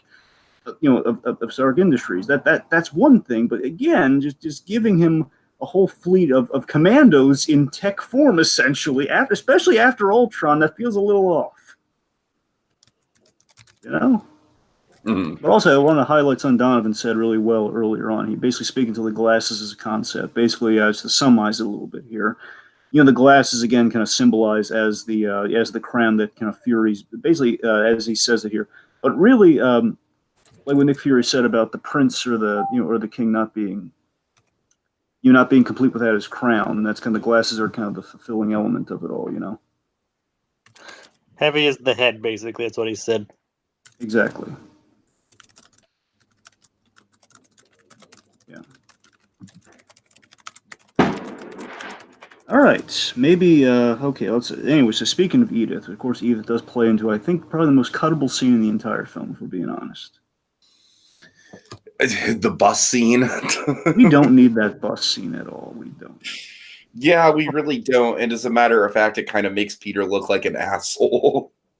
I mean, he didn't do it intentionally, but I mean, how good? Well, first of all, okay, so it makes Peter look reckless and dangerous at the very least. Hey, look at those Billy Goats. So of course, I think the most hokey high school humor is in this scene. The whole, well, basically, what kind of like sets this up. The whole, basically, make Brad a real jerk instead of just like kind of an honest, like a guy with an honest shot at Mary Jane or MJ. Sorry, let me phrase that. Brad was just kind of an honest shot at MJ, and of course, they're doing a bunch of stupid stuff where he's told by the beautiful foreign lady, to kind of the change in front of him. He's dropping the pants. It just feels really ridiculous, Mm-hmm. The fact that basically he kind of takes a picture of him. And again, first of all, who doesn't just like unbutton the shirt first, and then just one, just like get to how do we're manufacturing a problem for Peter to combat here, which just feels kind of silly, It just feels like okay, we're manufacturing a situation we're manufacturing the setup entirely for the bus scene. Oh no, he's got an incriminating picture that's going to ruin his chances with MJ, and he's got to go through all of this, and he can't just tell the thing. Okay, and also just that weird, the strip naked girl was that was just a pretty uncomfortable scene overall.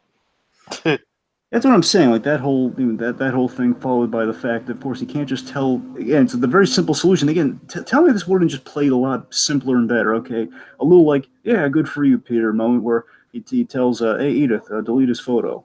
Boom, and he goes to do it. And he looks like a crazy person. Little smile from Peter. That to me would have been the classy way to go. But no, we have this whole thing where look a mountain goat. Look at.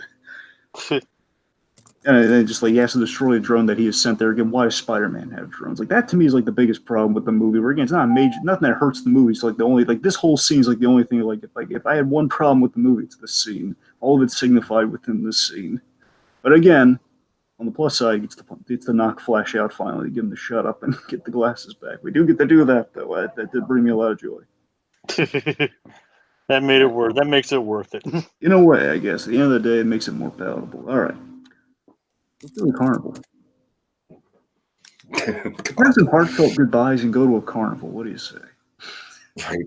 Okay, I'm sorry, guys. The fireworks are getting a little out of hand here, so I'm gonna have to mute for a few minutes. Can you guys just kind of take the lead here? That's kind of why I've been a little not on the talkative side in general right now. So, all right. I'll come back once we get to the Mysterio stuff. I just kind of, yeah, it's getting a little out of hand right now. I feel like we're reaching a crescendo. All right. So basically they finally reached, and then after Nick Fury hijacked their vacation. Which is the great trailer line, by the way. I think Nick Fury's just hijacked our summer vacation. I mean, honestly, you put that on a poster, I'm sold. Okay. I mean, that would have been a great tagline. Like Nick Fury hijacked his vacation. Yep. So let's see. So, of course, with Nick Fury involved in things, we have like we finally get a chance again. Like as I mentioned, like every benefit comes with like a kind of a comes with the trouble just being doubled. Where they get opera tickets. Get like a really swanky place to stay. They getting them opera tickets like within an instant there because that's Nick Fury and kind of throwing some Shield money around. I'm sure. And of course, like with all of this, then no one wants to go to the opera, and then everyone's going to sneak out of the place. And of course, they're going to be having this really risky plan to stop the fire elemental, and it's all going to go south. And it's like his problems have just doubled. Where again, he has like the girl of his dreams, like asking him to sit next to her and everything, and it just goes belly up all because of that. It was actually kind of nice when MJ took the initiative to like ask us, like, you want to say, would I just go in, like, like sit together, go together on like the opera glasses and all that. Yep. It was sweet. I think Richard Donner or Tom Mankiewicz said it best that if you want to sell your superhero movie, essentially, is a paraphrase. You want to sell your superhero movie, you got to believe that you got to sell them the love story. You got to believe these two. You got to care about these kids and hope they kind of fall for each other. And that's core. It's kind of oddly enough. Of course, I know Raimi was really the big one striving for like kind of a Donner Superman vibe, but I do like that. Again, we're kind of like flirting around some of the basics of the age-old blueprint of superhero movies from way back when. That's kind of nice. Yeah, it's kind of like the breezy, larger than life quality. Yeah. It's like, well, yeah. And then when Peter had to leave, he could just Peter just had to leave to take care of that. Yep, and of course, what he left for. Oh, by the way, of course, what do we think of the stealth suit? I think it looks cool. Kind of remind me of Noir Spider-Man. I know it looks very Spider-Man Noir-esque, but it's just really, really, it makes sense that Shield would make that sort of thing for him. At least Fury's guys would make something like that for him. Yeah, but actually, it's kind of a nice way to pay homage to that. It's like, I mean, it's not the Spider-Man Noir from the Spider-Verse or anything, but like sometimes I light a match just to feel something, anything. Mm. But the important takeaway is that I love that we do that. The stealth suit isn't in there just for like little Spider-Man Noir kind of catches or little it's not in there just because it looks cool. I love that it does have a practical reason. The fact is, Spider-Man in just his traditional look can't be seen globe-trotting around if they can help it. And they have kind of like basically the Night Monkey idea. Night Monkey, I wish they stuck with this because it's such a better thing. He kind of threw it out there. Spider Monkey. That's a perfect. It's perfect. Spider Monkey. It's like if he's a ripoff of Spider-Man, that makes sense. That would make sense to call himself Spider Monkey. I did love Ned's logic there because you always have these. It's like when in terms of like toy manufacturing or marketing, you always have like the foreign knockoff. Just makes perfect sense. It's like it's Night Monkey. Mm-hmm. Considering how smart Betty seems, I'm surprised he didn't catch on he was lying. Yep. Anyways. A quick Google search would have. Yep, nobody's talking about this. You're lying. Well, again, she's young and in love. That's the idea. Yes. So, anyway, speaking of which, I do love that Ned and Betty, they're like, kind of in parallel on the Ferris wheel. They were giving kind of Peter again something to kind of divert his focus while he's kind of on mission here. And of course, retroactively, what's really clever about the scene is the blocking, the choreography, where Mysterio laid out the game plan. Keep him away from the Ferris wheel. The whole he can't absorb metal. If he absorbs metal, it's it's doomsday. And in setting that up, he's protecting the Ferris wheel because, of course, as we know, the Ferris wheel is projecting something. Ferris wheel is the Ferris wheel is the key to everything here. So Mysterio, basically he kind of plays hero. He goes for the sacrificial play. Oh man, this might kill me, and he goes in there. He stops the giant fire elemental, and he's the hero when it looked like it was a goner. Of course, during a lot of these action sequences, Spider-Man is he's on the sidelines. He's going to sideline because, of course, these are situations devised that he has no earthly way of stopping, and of course, it kind of plays perfectly in the plot in that regard. Yeah, again, it shows how out of his element he is. Like he tries shooting the fire thing, and his webs catch fire. Yep.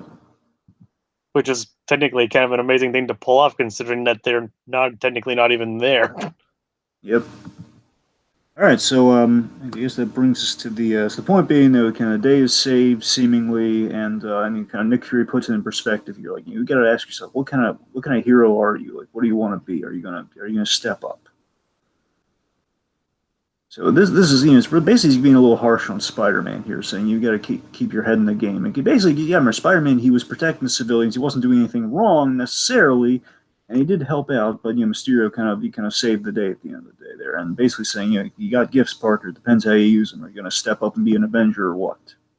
So he's been given a lot to think about here, which leads to a really intimate pub scene. Yeah. Mm-hmm. So we go to the pub, and of course, if anyone's just wondering, I mean, it's a legitimate point. We know at the end of the day it doesn't matter, but just the fact that you kind of notice he and Mysterio, they're kind of out of costume. Well, I mean, halfway out of costume, no mask or anything. And I always like to point that the logic is, I mean, one, again, he's in kind of the night, the stealth suit, and also it's the fact it looks pretty much kind of like an eccentric European outfit. You can look at it that way. But more importantly, it's the fact that nobody knows Peter Parker here. These would be strangers they're surrounded by, and as long as he doesn't have like the mask on, like taking the mask off in front of everybody, they can have a casual conversation. There's the eccentrics in a pub, as far as they're concerned. I just love like the casual kind of post superheroing conversation at a pub. It's kind of nice. All right, so the pub just basically a moment where we're really just like, oh God, don't do it, Peter, don't do it, you stupid kid. It's like Mysterio is genuinely kind of like a nice mentor to him, and Dragon, I do agree that he does genuinely have feelings for Peter of like, hey, I like this kid. This kid isn't so bad. But at the end of the day, this is Quentin back in the Spider-Man movie we're talking about. You know what I mean? It's like we know this guy is up to no good somehow. Yep.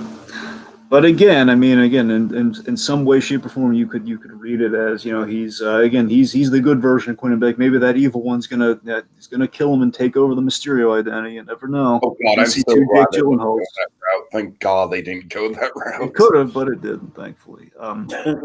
Anyway, so again, I'm not saying it. Look, I'm saying it wouldn't have been the way I would have. I would have stuck with classic. The only way that would have worked. The only way that would have worked is if fucking Bruce Campbell popped out and Quentin back. That would have been amazing. That's the only way I would have accepted alternate universes in this movie. I mean, again, look, we kind of joke about that. The fact of the matter is, look, I'm not saying it would have been impossible, but I mean, the smart way to go is just do classic. Dylan Baker also comes out. Yeah. He's like, you know what? Just to show you what it looked like here's my lizard CGI. It's a lot better than the Amazing Spider-Man was. I actually lab to goat. I'm sorry, go ahead. We joke, but the point being, again, at the end of the day, you just want to go classic Mysterio, and that's kind of what we do here. So, of course, we have kind of the, again, this is where I think Edith just has a little, again, the idea is like Mysterio didn't really go for like trying to take the sunglasses, which again was really convincing as part of the really convincing con there, but then we have to think the whole plan, hinged on Edith here. But again, in terms of just like, did you guys believe that he trusted at this point? Because I do. I mean, that Spider-Man trusts him. Yeah, I believe that. Mm-hmm. Because the thing is on his side, he's kind of a proven hero. He's always kind of sticking up for him after Fury, knock him down a few pegs. He's also like he isn't gunning for responsibilities, but he accepts it, at least as far as he's kind of putting it out there, as far as Peter's concerned. So he signs over the glasses to him, and then we reveal. And we have the reveal. So here, folks, sit back. Here we go. This is where a lot of really great. It's probably some of the best stuff in the movie. This is like up until now, I thought Gyllenhaal was like he was doing a good job, but I didn't necessarily think it was like one of Gyllenhaal's standout performances by any means. And then, holy shit, when we get to this scene, it's just it's great. It's like Nightcrawler on steroids, and I love it. So, oh boy. So, okay, so if you know Mysterio, you see this. Okay, so let me put it in perspective. If you know Mysterio, you've seen this coming. Tony Stark built this in a cave! A little fast there, a little softer touch, but yeah. The point being, if you know Mysterio, you see this coming, but it's like not like this. You didn't see it coming like this, where you kind of you grow to love Mysterio. You have like Peter Parker actually befriending Mysterio. You don't see it going that far with it, but again, that Gyllenhaal magic with being an illusionist and just seeing how just being how successful. basically, thanks to the success, I just love how we have the scene where he's toasting his success with his crew of people who have worked for Tony Stark and company all throughout the MCU, and this scene is utterly brilliant and everything I love about Spider-Man in the MCU condensed into one scene. I'm still geeking out about it. So I swear to God, I'm not just saying this like, oh, I called this, but I seriously, okay, the minute he just mentioned before we saw it, before we cut to the scene, the minute he mentions, he used to work for Tony Stark, basically saying, "Someone get this stupid suit off me." He's just toasting the crowd and everything, and he's starting to gloat. And again, it's a huge exposition dump, but it's done so villainously and over the top. Where he's just like, "Yeah, we did it, guys. We actually won." What if Whiplash was a lot more jovial about winning? All preconceived, like, good guys chick just immediately. It's such a rapid, like, 180, like, light switch turn, and I love it. The minute he said he worked for Tony Stark, I swear to God, I remembered the very scene that we cut to. I remember the scene where it's like, oh God, like how would he said, okay, I used to work for Tony Stark, and it's like, wait a minute. Oh my God, okay, you kind of cycling through, like, wait a minute, which MCU movie could it be where he would have developed like the projection? Because we saw a little projection thing get knocked down during the fight. So that's when I kind of realized, like, okay, we're not doing the multiverse thing officially. Basically, it was like the slim chance they could have stuck with the multiverse thing. It was like, okay, they're fully doing the Mysterio story. He's conning them. We got you, Mysterio. And of course, like they pulled the wool over your eyes right then when you think you know what's going on. Like, okay, no, he's been around, folks. It's like, oh my God. The hologram tech that Tony Stark had in Civil War. Like, could it be that? And then we see that scene, like, oh my God, it is that scene. We show that. And I just love the fact that Tony Stark making a joke about his tech is what set him off, calling it barf. All this barf. We turned like a little incidental Russo's joke into Mysterio. Yes. What chances are could have been a Downey Jr. improvisation. Chances are, by all means. Oh God, I love the connect of that technology. It makes perfect sense for Mysterio with the whole the therapy. And of course, many mentions like used as a therapy, used as a multi-million-dollar therapy, self therapy technique. I'm just marveling at how it makes perfect sense. It's the right amount of humiliation because again, Tony just made an offhand joke, but more so he turned them down like all the practical implications of his technology. Just used it for like kind of a more healing therapeutic side of things. Which again, the idea he bought this from him and then he sold it as his own. He's squandering the brilliance of his technology, which bugs him.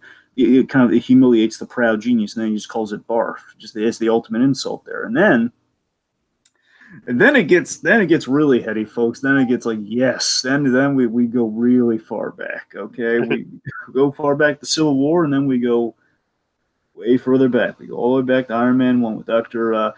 Riva. Or, I can't remember if it has to be Riva. It's R-I-V-A. So Riva. Point B, Dr. Riva.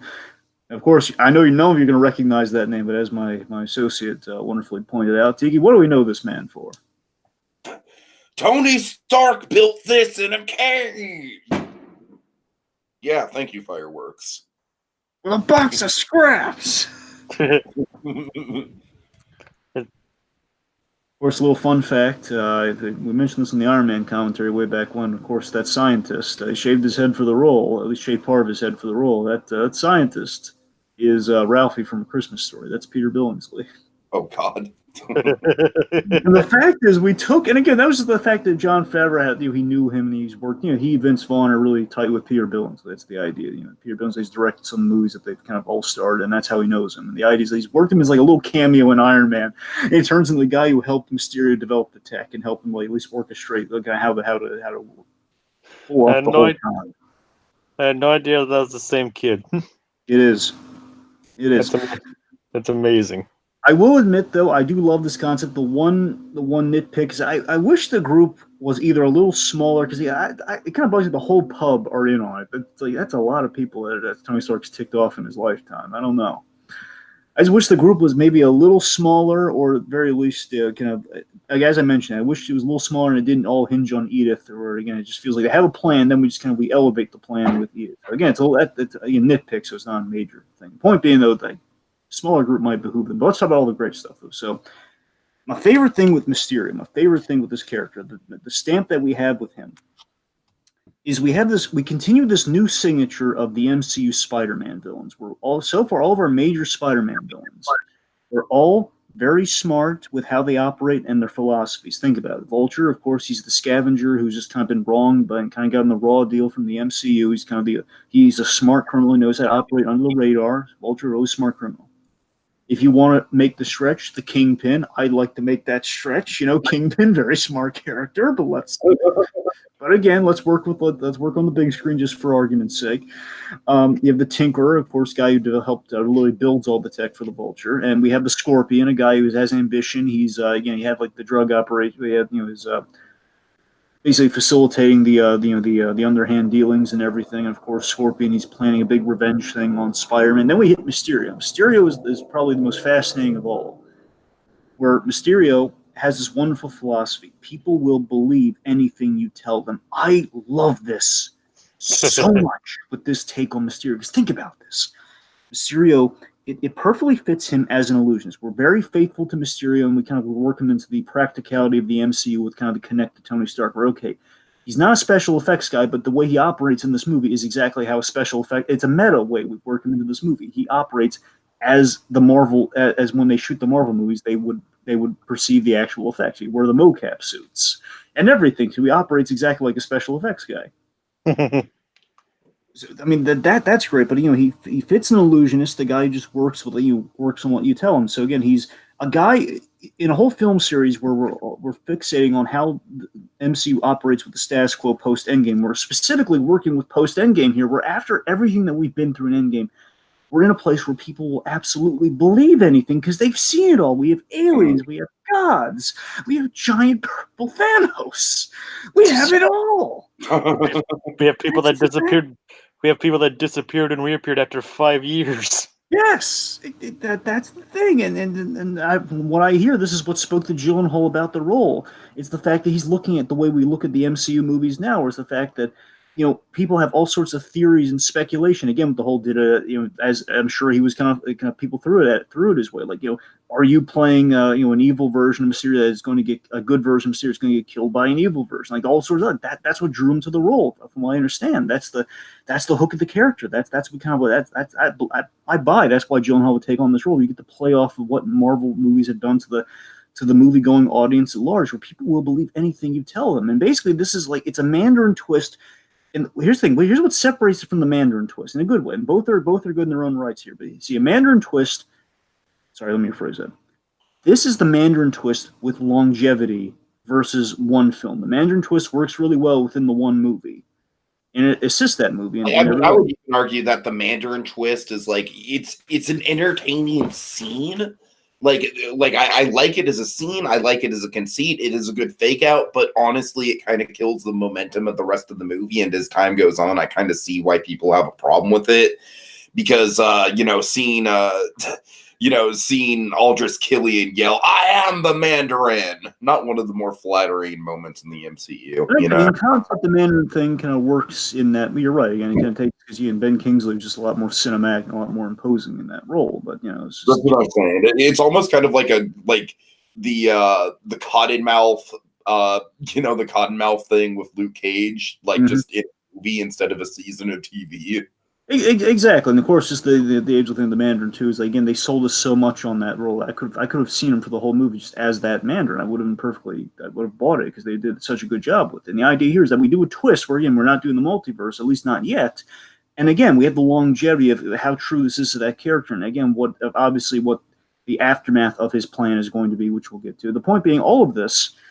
The point is, we have like stakes and longevity there attached. It's not just a one and done, like, oh yeah, it helped that movie, but again, we're not going to see that Mandarin again because obviously, and again, we kind of do that here, but again, you felt you got your money's worth. That's the difference. Like, you get your money's worth it's in the bank for a few movies. Mysterious actions have longevity, and again, just to continue off the Mysterio kind of love fest here. Again, he connects to the constant to the constant thing in Spider-Man's history. The constant. I love that. Sorry, sorry, a little scattered here. There's a lot of really great stuff with Mysterio here. Is that I love that he doesn't want to hurt this kid because he likes him and he sees himself as the science nerd who had vision with his technology and as far as he viewed it, a responsibility towards the world of like my technology is going to like kind of do great things to the world and you wrote it off in a way I didn't appreciate. Where again he kind of sees kind of that Spider-Man is kind of using his gifts and kind of using his kind of scientific curiosity for the betterment of things. And he's also using kind of kind of looking at the superhero status quo. He's basically using like the idea that anyone can become a hero so easily. Like we have an Ant-Man. Why not? If we live in a world where we can have an Ant-Man, why can't Mysterio be a hero? That's kind of what he's working under. It's genius. It really is. I love the drones. I love the projection tech. I love all of it. I think the Mysterio is the most brilliant thing in the entire film.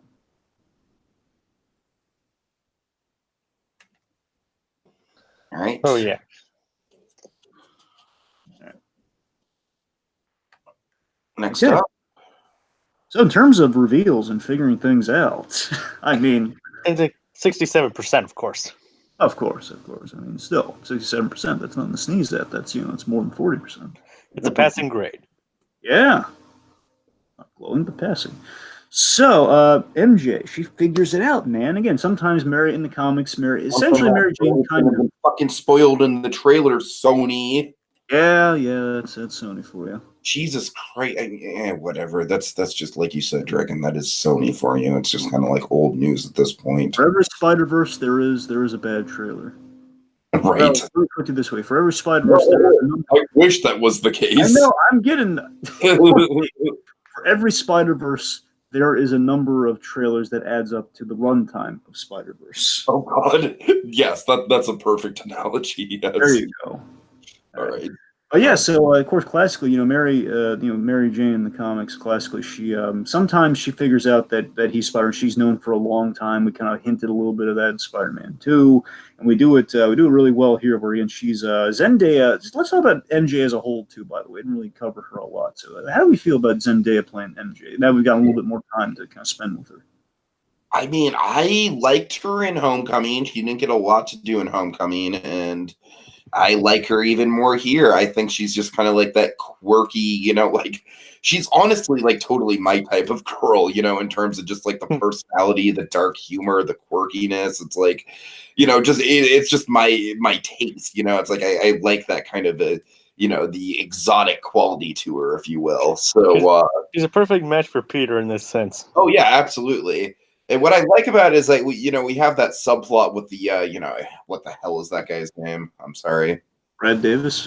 Yeah. We have the subplot with Brad, and Brad is almost kind of like the Flash Thompson in this movie because he is like the romantic rival who's more of kind of like the jock, But what I really it's no fair. It's no fair. He can when he left, he's a pipsqueak. 5 years later, he's tall and ripped. Right. And what I like is that, we do establish this sort of thing where Peter is, where MJ is, she does talk to Brad. She's friendly with Brad. She laughs at his jokes. But at the end of the day, Peter is kind of like this quirky, awkward guy that I really did love that reveal, man. The whole no, of course, do you really think that I just watched you from afar because I thought you were Spider-Man? No, of course not. It's like I loved the way that was all done. It was very, very classy. Yep. I just wasn't spoiled in the trailer. Well, the whole the whole thing was like, of course I didn't watch you apart just because you're Spider-Man. Like that was like later in the movie, not the. Sure, that was later, but. No, you're right. It's kind of a heartbreaking moment for Peter here. The idea that she just watched him because he's Spider-Man, not because she liked him. Like, I mean, if you look at her, it's kind of obvious she's lying. Yeah, sure. I mean, yeah. Yes. But think about even if you look, I mean, think about if someone said that to you in real life, I mean, you probably wouldn't think, oh, she's lying. You think, no, of course that's true. Yep. So, of course, I mean, on the whole, just was Zendaya, of course, was a big question at the end of Homecoming. Like, is she really going to earn the initials MJ? Are we going to really kind of earn that with her? And I feel this movie, I mean, I was already kind of feeling her at the end of Homecoming, not just by the end of Homecoming, on like the rewatches and everything of Homecoming. Like, she had like that. My favorite parts of Homecoming. I mean, that's the thing. I mean, I'm just saying in terms of making her, not an original character, but basically she's kind of a passionate of an original character and obviously a very iconic character. And I think it was a gutsy play that I don't mean it's not super gutsy, but it was a clever play. And at the end of the day here, I think she's like, again, she's just so. Is making Holly Berry the Little Mermaid. Halle Berry. Halle Berry's not Little Mermaid. I'm joking with you guys. I'm joking with you. A lot of people are confusing like the actress playing the Little Mermaid with Halle Berry because her name sounds similar. It's a joke. Anyways, my point is, I feel like she always had kind of that kind of that MJ kind of. She had a little bit of that swagger to her that kind of Mary Jane kind of has in the comics, and I feel that that was kind of what's selling me on her in Homecoming, and now she's just full of, like, I mean, she's a really great character. She also kind of reminds me of Gwen. I don't hear.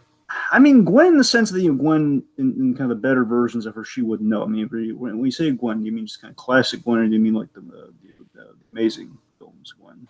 Basically the whole like Peter, like I mean I don't know, like maybe not like the whole like she knows he's Spider-Man obviously, but like the whole the whole like academic Gwen kind of thing. Gotcha. All right. I've always viewed Gwen as like kind of like the Betty to MJ's Veronica. Sure. Anyways. Anyway, so of course, I love about her as well is that she's not, and she's in danger, but she's not a damsel. And of course, that's a big separator from what we've been dealing with Mary Jane. And yeah, it's like always the damsel in distress. Here again, she's in danger. Very much, she's in danger. But again, no damsel. She's handling herself. She's very proactive. Again, she discovers that he's Spider-Man. She's helping. She's rolling with it. She's very, again, I love it. She's kind of caught off guard. Like, well, I was like 67% sure. Seriously, you're Spider-Man? She just goes along with it. Again, she helps discover. She helps find out Mysterio. That's her. She found the little projector drone. She helped out in a major way. Mm-hmm. I just love how he tried to deny. He's like, no, of course I'm not Spider-Man. He's like, I'm Spider-Man. I need your help. All right. So speaking of, and just the way it's like, she's like, you serious? Yep. All right. Speaking of a little bit of projectors and stuff, let's talk about possibly the single greatest sequence in the entire film. I would wager to say this might be the single greatest fight scene in the MCU. What? Well, that's not. You might be right. You might be. I honestly, right? Am I not wrong, Dragon? Look, it's really great. I'm just saying in terms of like kind of a mano-a-mano fight, really just the villains just kind of going to town or a guy here. But I mean, you're not wrong. But yeah. I mean, I just okay. First of all, we have to address one thing that I was like probably the only person in the theaters who had a reaction to this, but Marvel zombies.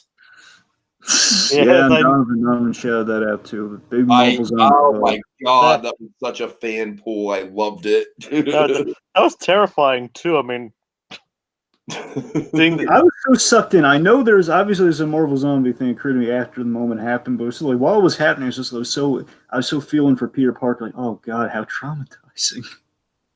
Yeah, the Iron Man zombie.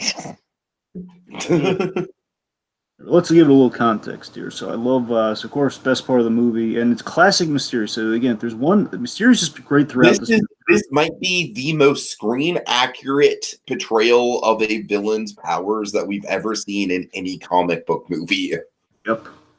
I mean, it's amazing. I love it so much. That's the thing. He's just, the illusion fight is flawless. And again, like the one stipulation you have with Mysterio, against two stipulations, I guess. Like one, give him the ball head, and secondly, you gotta give him the fishbowl head, and two, you gotta do the illusion fight. And my God, again, this is like the most iconic thing about Mysterio, where again he can go up against Spider-Man. He have all these illusions that's going to boil down to Spider-Man being able to kind of snuff out what's real and what's not. And it's really kind of a lot of trippy, psychedelic kind of stuff Mysterio's going to be throwing at him. So this is a dazzling sequence.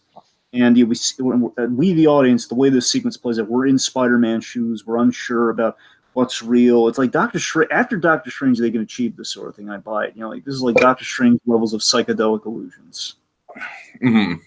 We have like the mirror thing where he again. It's literal smoke and mirrors all throughout the place, which is perfect. He's punching in the high school, and he's punching mirrors of himself, and of course, out of those mirrors comes multiple Spider-Men like ganging up on him and beating him up. Oh God, it's oh yeah, it's trippy, and we have the constantly changing environment. Every time he thinks he's like shooting a web at him, he's falling into like this abandoned. Kills Mysterio. Yep, and of course, as we mentioned, the zombie Tony Stark is so haunted because we have like the giant headstone of Tony Stark, and it gets worse. Like, oh God, the Iron Man. It's totally like the Christmas Carol effect. Yep, it is. And then we have the Nick Fury save, like a little after that. It's like, whose grave is this? Why yours, Tony? No, but seriously, then we have the Nick Fury save where you think, oh, thank goodness. I mean, the movie's ending way too early here. Where Nick Fury shot him. Right. So I'm thinking, admittedly, I was kind of thinking, I was like, wait, is it over already? I was like, that was kind of that was going to be kind of anticlimactic, but then nope, it was all another illusion. It's like an illusion within. It was like an illusion within an illusion. The fake out was a genius. Nolan. The fake out was quite ingenious here, and then literally I can't get over. I love that he literally wears a mocap suit which is exactly what they shoot with. Just so genius. I think it's so. This might be the most meta villain we've had as well. It is. And then, of course, he's hit by a train. Just, Spider-Man, if we can say one thing about the character, Spider-Man has terrible luck with trains. Yeah. Never goes well for him. Catching trains or trains catching him in this case. Yes. Or smashing villains' heads into trains. Yep. Again, so of course, it's a really great button to the scene too. Where again, I love that he apologizes to Peter because again, he really didn't want to do this to him, but again, he found out. Of course, I love that he said, when Spider-Man he rolled on his friends, now I have to kill your friends. He says, "You shouldn't have told me that, Peter. Now I have to kill your friends." Like again, he's in his corner. By the same token, he's a cutthroat villain. It's just, oh God, it's Mysterio's just so wonderfully complex, man. I love him. All right, so again, button to the scene. He's hit by the train, yet he somehow miraculously survives because he's Spider-Man. And again, spider strength, so he can't buy it. The point being, so then he's kind of passes out and he wakes up. Where does he wake up, guys? The Netherlands. Netherlands. Oh, man. It's just everyone is friendly in the Netherlands. Honestly, guys, this is not my favorite section of the movie. It's just kind of like a fun little detour, but it's fine. The European Canada. Yeah, exactly. That's totally what it feels like. Yeah, it's a side road on the travel by map. Yeah, exactly. Basically, we have to literally we end on the low of lows, and now we have to pick them up in the low of lows. And what's the best scenic place to do it? Netherlands with tulip fields, and just kind of nice. I just love the fact that the criminals after. Hey, remind me where New Asgard is. New Asgard is give me a second. I know it's it's Norway. That's Norway.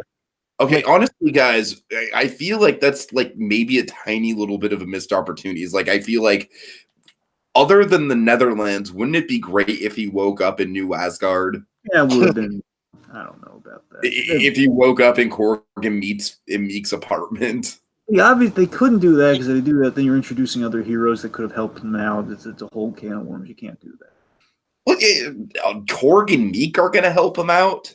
Yeah, well, I'm saying if you asked for their help, I'm sure they would. Hey, man, you're Thor's buddy, right? That's what I'm saying. Well, the bigger one, Tiki, would be Valkyrie. Yeah. Well, they could always just say that Valkyrie's on some kind of like diplomatic mission or something. Yeah. Sure. Anyways. Okay, so where was he? Oh yes. I'd love to see Spider-Man interact with Korg though. Korg actually should visit the Netherlands. He'd be more than welcome there. Just the kind of pleasant rock guy. He sees Stonehenge like, man, I thought I was a big rock. All right. So the point being, I love the fact that we have like the guys in the cells, and of course after Peters breaks out and they close the cell. They're really nice folks. They don't not just going for a break. Or again, chances are they're just kind of like they're in prison for some rowdiness or something, I guess, because they're escorting them.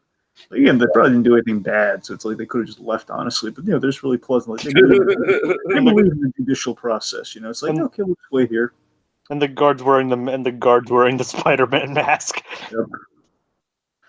All right. So, okay, big emotional moment here. We have the Happy Hogan pep talk.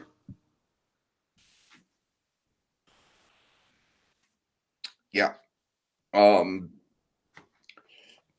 don't know. I'm sorry. I don't have much to say about it. It's a nice moment. It's we have the connective tissue between, of course, it is a nice evolution with Homecoming, where Happy, as Jacob said earlier, like in Homecoming, Happy was very reluctant to even talk to Peter. And here it's like, they kind of need each other. You know what I mean? They were two of the closest people in Tony Stark's life. And it's a nice moment. I just think, I don't know. I don't have a ton about it.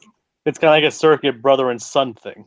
Yeah, right. Yeah, Homecoming always felt like kind of like a brotherly dynamic where he kind of grew to love and respect Peter as the thing went on, of course, and then it was very much just kind of like he's like the older brother, younger brother dynamic. Now it's of course it's elevated into, dare I say it, bit of an uncle dynamic. Oh no. Yeah. All right, look, if we're gonna go down that road, that I will admit, like, if we don't fucking explore Uncle Ben in the third movie, I'm gonna be a little pissed. Like, here, I'm fine with it because we have the globetrotting stuff. There's not a lot of room for it. But I'm just saying, like, eventually, we need to go there. Eventually. Save it for spec. I'm not nearly as upset about it not being in this movie as I was with it not being in Homecoming, but still. Right.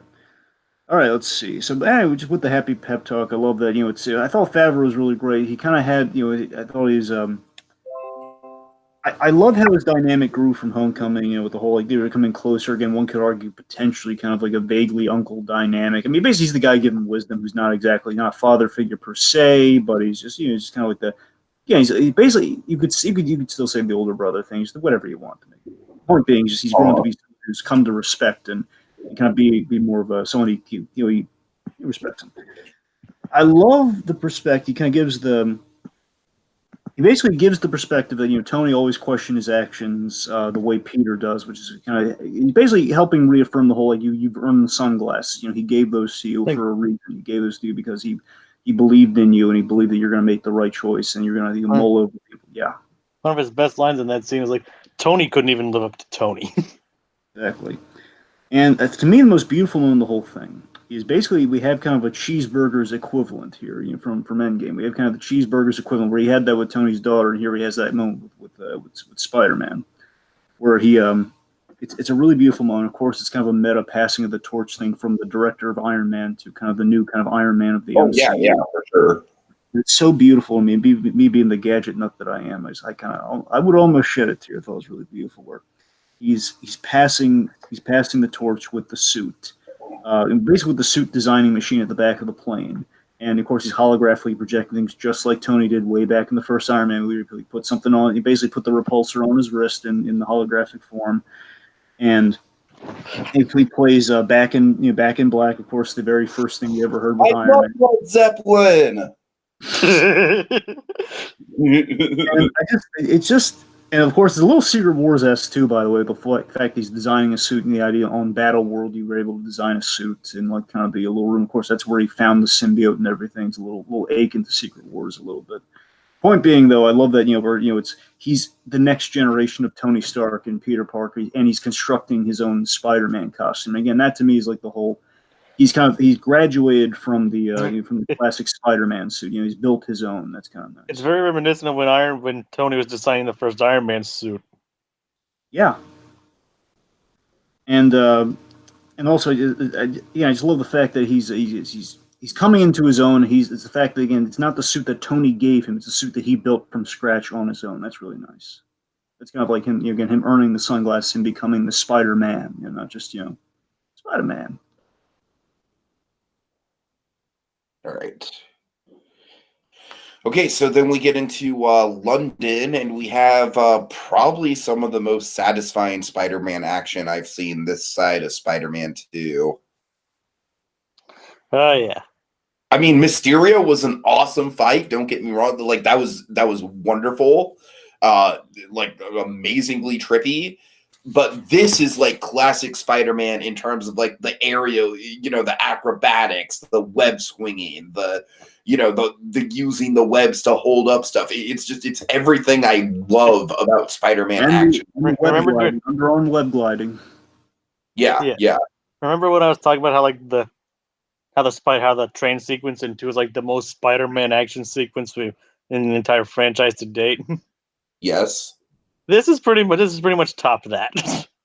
This is the most Spider-Man action. I wouldn't go that far. I wouldn't go that far just yet. I mean, I didn't say it was the best. I'm saying it's the most Spider-Man one. I know. I'm just when you factor in the end of the train sequence fight, I still think I have to put that at number 1. But it's definitely up there. It's definitely up there for sure. Overall, cool action sequence. There's a whole mess of drones he goes up against. He breaks the illusion. We have the Queen's Guards. Although we actually get to see the Buckingham Palace. That I want them to see. Great foreshadowing. Yep. I love the fact that the Queen's Guards, they're actually doing stuff. Like, you never see them do stuff. Yeah, thank you, Dragon. Thank you. That is a minor detail that I also appreciated. It just shows you it's the cool. They're actually doing stuff. They're actually shooting these drones. They're kind of flying around. Right. I'm so glad you also appreciated that, Dragon. It's really cool. Yeah, I noticed that. It's there's always like stuff about them just standing still doing nothing, but nope. Yeah, this one basically taking a machine gun to a drone. Oh man. One of my favorite bits, I love the little power cell move that he does in the action. Basically takes one of the power cells out of the drones. He basically kind of tosses it. He kind of uses a makeshift shield, and basically he tosses it up there and basically kind of blows it up so that it takes out a whole bunch of the drones. It's really cool. It gets even more interesting when he runs out of his webs. A classic Spider-Man dilemma we finally have seen realized properly on screen. Ran out of webs. Webs, really cool.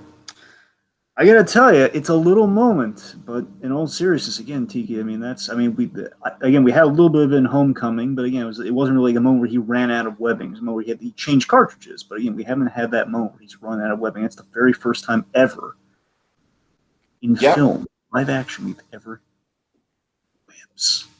No, it's great, Dragon. I agree. It was very cool. I mean, it makes sense that he'd run out. I mean, he didn't pack any extra because he didn't have the suit. Yep, really cool.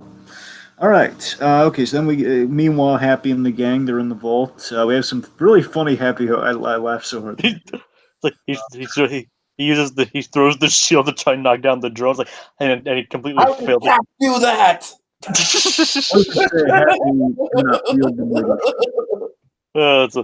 Again, an easy joke, but a fun one, a really fun one. And again, I'm surprised a joke like that hasn't been made in the MCU yet. Of someone else trying to throw a shield. Yep. Of course, we have again. This is where Flash Thompson actually helps out for a change. Basically, all the decent Flash Thompson jokes are with Happy Hogan. He's "You work for Spider-Man? I don't work for Spider-Man. I work with Spider-Man." Like, give a little kind of word of encouragement. They're like, "We found you because you mean Spider-Man follows my blog." And the last confessions gag where they all like, "I'm in love with Spider-Man's aunt." Oh my god! Right? I think Happy has some of the best comic relief in this movie. He's like, what? We're sharing. God. I mean, just the fact that he reveals that Spider-Man has an aunt that he'd be closely connected to, you know what I mean? Yep. It's that kind of automatically sort of is a little bit of a red flag if anyone knows Peter's living situation. Yep. So real quick with Happy, I'm gonna throw this out there. I might just be reading way too much into it. I like to think he grew his goatee in honor of Tony. I like that too. I like that idea. I mean, All right. Okay, so let's talk. I'm trying to think. There was another thing I wanted to bring up with the fight scene, but I'm trying to. Oh yeah, just in general, Dragon. I'm sorry, I don't mean to like just crap on Homecoming here, but granted, one of the reasons I felt like the end of Homecoming was a little underwhelming is because Sony literally spoiled it beat by beat in the marketing. Like, all right, they're gonna be up in the plane, and then the plane's gonna land on the beach, and I'm like, gee, thanks, Sony. Dragon, you distinctly remember when you pointed that out to me in the trailers, and I was like, oh shit. Yep. So not only like I don't know, I just feel like Homecoming like that, like just not only the fact that it was spoiled, but just the fact that it's like, all right, it's the plane, and then it's like it's always bothered me that the end of Homecoming is on a beach, because that's the last thing that I would think of with actually utilizing the acrobatics and the web swinging of Spider-Man. And maybe that's the point, to put him and the Vulture on an even playing field, I guess. Yeah. But this one is so much more satisfying. Anyway. Okay, so let's talk about the big Mysterio showdown. I thought this was great. This was a really excellent thing. Again, it's a great kind of rematch after the big Mysterio illusion fight, where it's a great showdown using the spider sense, which again, I love this scene, I really do. But again, why do we have to bring back?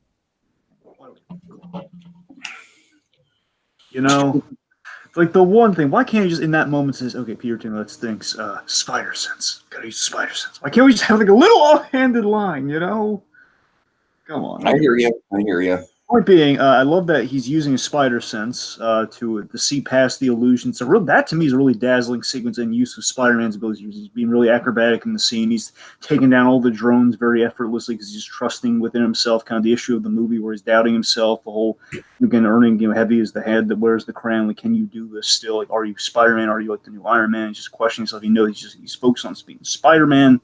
Stopping Mysterio. Of course, he punches him right in the fishbowl head. That's a classic Spider-Man move. Just punch him right in the thing. Of course, Mysterio's undoing ultimately. Bear in mind the fake undoing, but still ultimately his undoing is still kind of by the same hand here. Mysterio's undoing was overconfidence in his tech, where he just says like, "Forget the safety precautions, shoot him." Or kind of the overconfidence in his tech and thinking that he's the hero, that he won't, like, I'm the hero of my own story. I'll never get ricocheted by a bullet. I'm never going to be hit by my own guys. Again, he's overconfidence in him being like the real hero of things. And then we have the great payoff of Peter catching onto the fake out, where he knows there's a gun pointed at his head. Kind of stops at the last second there. Then we have a really awesome, haunting death for Mysterio. I mean, we see the Riva, the box of scraps guy gets away. He gets away with again, like we're setting up a really great, we're setting up a really excellent mid-credit scene with all this. Riva gets away with some data and some stuff. Basically, presumably like some schematics, some big contingency, some tech, all the important stuff. Gets away, and the final thing we have is just a misdirect that. It's a misdirect to the audience because you assume, okay, Mysterio knows who he is, therefore he has to die. Unless we just do another Vulture ending where the villain knows, and that's going to spell doom for him. But no, Mysterio kind of has to die. We, the audience, think that way, but of course, we think he has to die because he knew Spider-Man's identity. We're gonna have the rug pulled out from under us in a big way with that notion that we've always kind of held true. Like, no, he can't. It's like Doc Ock knows Spider-Man's identity, therefore he has to die. Green Goblin knows who he is, therefore he has to die. Venom knows who he is, though he has to die. Sandman, well, can't be perfect. I forgive you. Which made you feel like you had to die. Yeah, God. Yes, Dragon, yes. Oh, man. But in all seriousness, though, again, I do think it's a really haunting death for Mysterio. And again, I believe he coins the line of like people believe what you tell them, and then he kind of dies there again. He has a second death scene. Which, then the whole people believe anything pays off even more just a few scenes later. Wonderfully. Probably the best line in the movie. If I had to pick one line, it's going to be that line. All right. Peter, so Peter finally gets to tell MJ how he feels. He gives her the Black Dahlia gift, and I love that. It's kind of a symbol of Peter Parker, and kind of a little bit of a foreshadow for Danny. Even though things are broken, in some semblance, it's coming from the heart. The whole the Black Dahlia thing. I kind of like it better broken. Exactly. It's got a Peter Parker. It's never going to go perfectly. It's going to be broken. It's going to be in shambles. But you know what? It's the thought that counts. It's the endearing teen behind the mask that counts. and of course, we have like the awkward teenager kiss, which again, this play a lot better than a lot of the other high school humor in the whole thing. There, where he gets to kiss the girl of his dreams, and it's nice. Go Spidey. All right. Speaking of Go Spidey, let's go back to New York. You know what? I'm sick of this vacation. Let's go back. Yeah, so we get the great fake out where we think that Spider-Man's going to pull an Iron Man and reveal his identity. Like, I'm sick of the lies. I'm sick of beating around the bush here. I'm just going to come out and say it. I am Spider-Man. There's something going on between you two, isn't there? And then they're like, and then they have different answers. Yeah. Yes. No. To me, I thought this was kind of a satisfying payoff where we're not going to take a definitive stance on, Happy Hogan's going to be with Aunt May, where, it's the fact that she's not taking it really seriously, where Happy is taking it very seriously. It's just right. And of course, we have Tiki. This is something you've been waiting for a long time. You finally got it, buddy boy. I hope you're happy with it. Spider-Man, the MCU. Moving through the city. Yes, you bet your ass. You bet your ass I was happy with it, Dragon. Oh, my God. He was swinging. I'm not a hypocrite, Dragon. When I want something and I get it, I am happy. Hogan. So we had that. Also, the fact that he gets to not only just web sling throughout New York, he gets to do it with a really likable MJ. Right, and not only that, but we actually get to see, like, realistically what someone. This is something we've never seen before in a Spider-Man movie. What someone who is not Spider-Man, how they would react to actually being swung through the city. What terrifying. And she's freaking out the whole time. He's like, never doing that. Let's not do that again. That's good. That's good. So then, right. I gotta be honest. Do you guys feel we should have actually had the mid-credit scene be the real ending of the movie? Kind of. A little bit. Maybe. I think it's the one that it's kind of like one structural knock I got to hit against the movie too. Aside from just editing out the bus scene, I feel that the mid-credit scene probably should have been the ending. It's not bad where we end it, but still, mid-credit scene's really powerful. We kind of need that's really the ending of the movie. I mean, I did see people walk out. Like, honestly, it's like a completely different movie if you don't see it. It is, because again, this is like the big PS to all the Mysterio stuff, so it is really important. I gotta tell you, again, in terms of like, I don't know why, it's just marketing the little things, like where we orchestrate these things. Like, yeah, it's like the editing of the trailer construction. There's always something goes wrong there, But anyway, so breaking down, so obviously J.K. Simmons shows up as J. Jonah Jameson, but more importantly, why he shows up. So we have breaking news from the Daily Bugle, J. Jonah Jameson, wonderfully played by J.K. Simmons perfectly. The moment the Daily Bugle pop was like, oh. Daily Bugle's like, tell me they're going to. Tell me they're going and then the familiar booming voice. Yep, and again, just everyone's going nuts. And anyways, like I said, in the moment I couldn't understand any of the dialogue, and I didn't care because I knew exactly what was happening, which is that J. Jonah Jameson was getting all up on his grill about Spider-Man being evil, and that's all I needed. That's all I needed. That's like the line he has is essentially like it sounds straight out of the Spider-Man comics with where Mysterio showed up. With the idea is that J. Jonah Jameson, he's denouncing Spider-Man, saying that menace Spider-Man, and it kind of.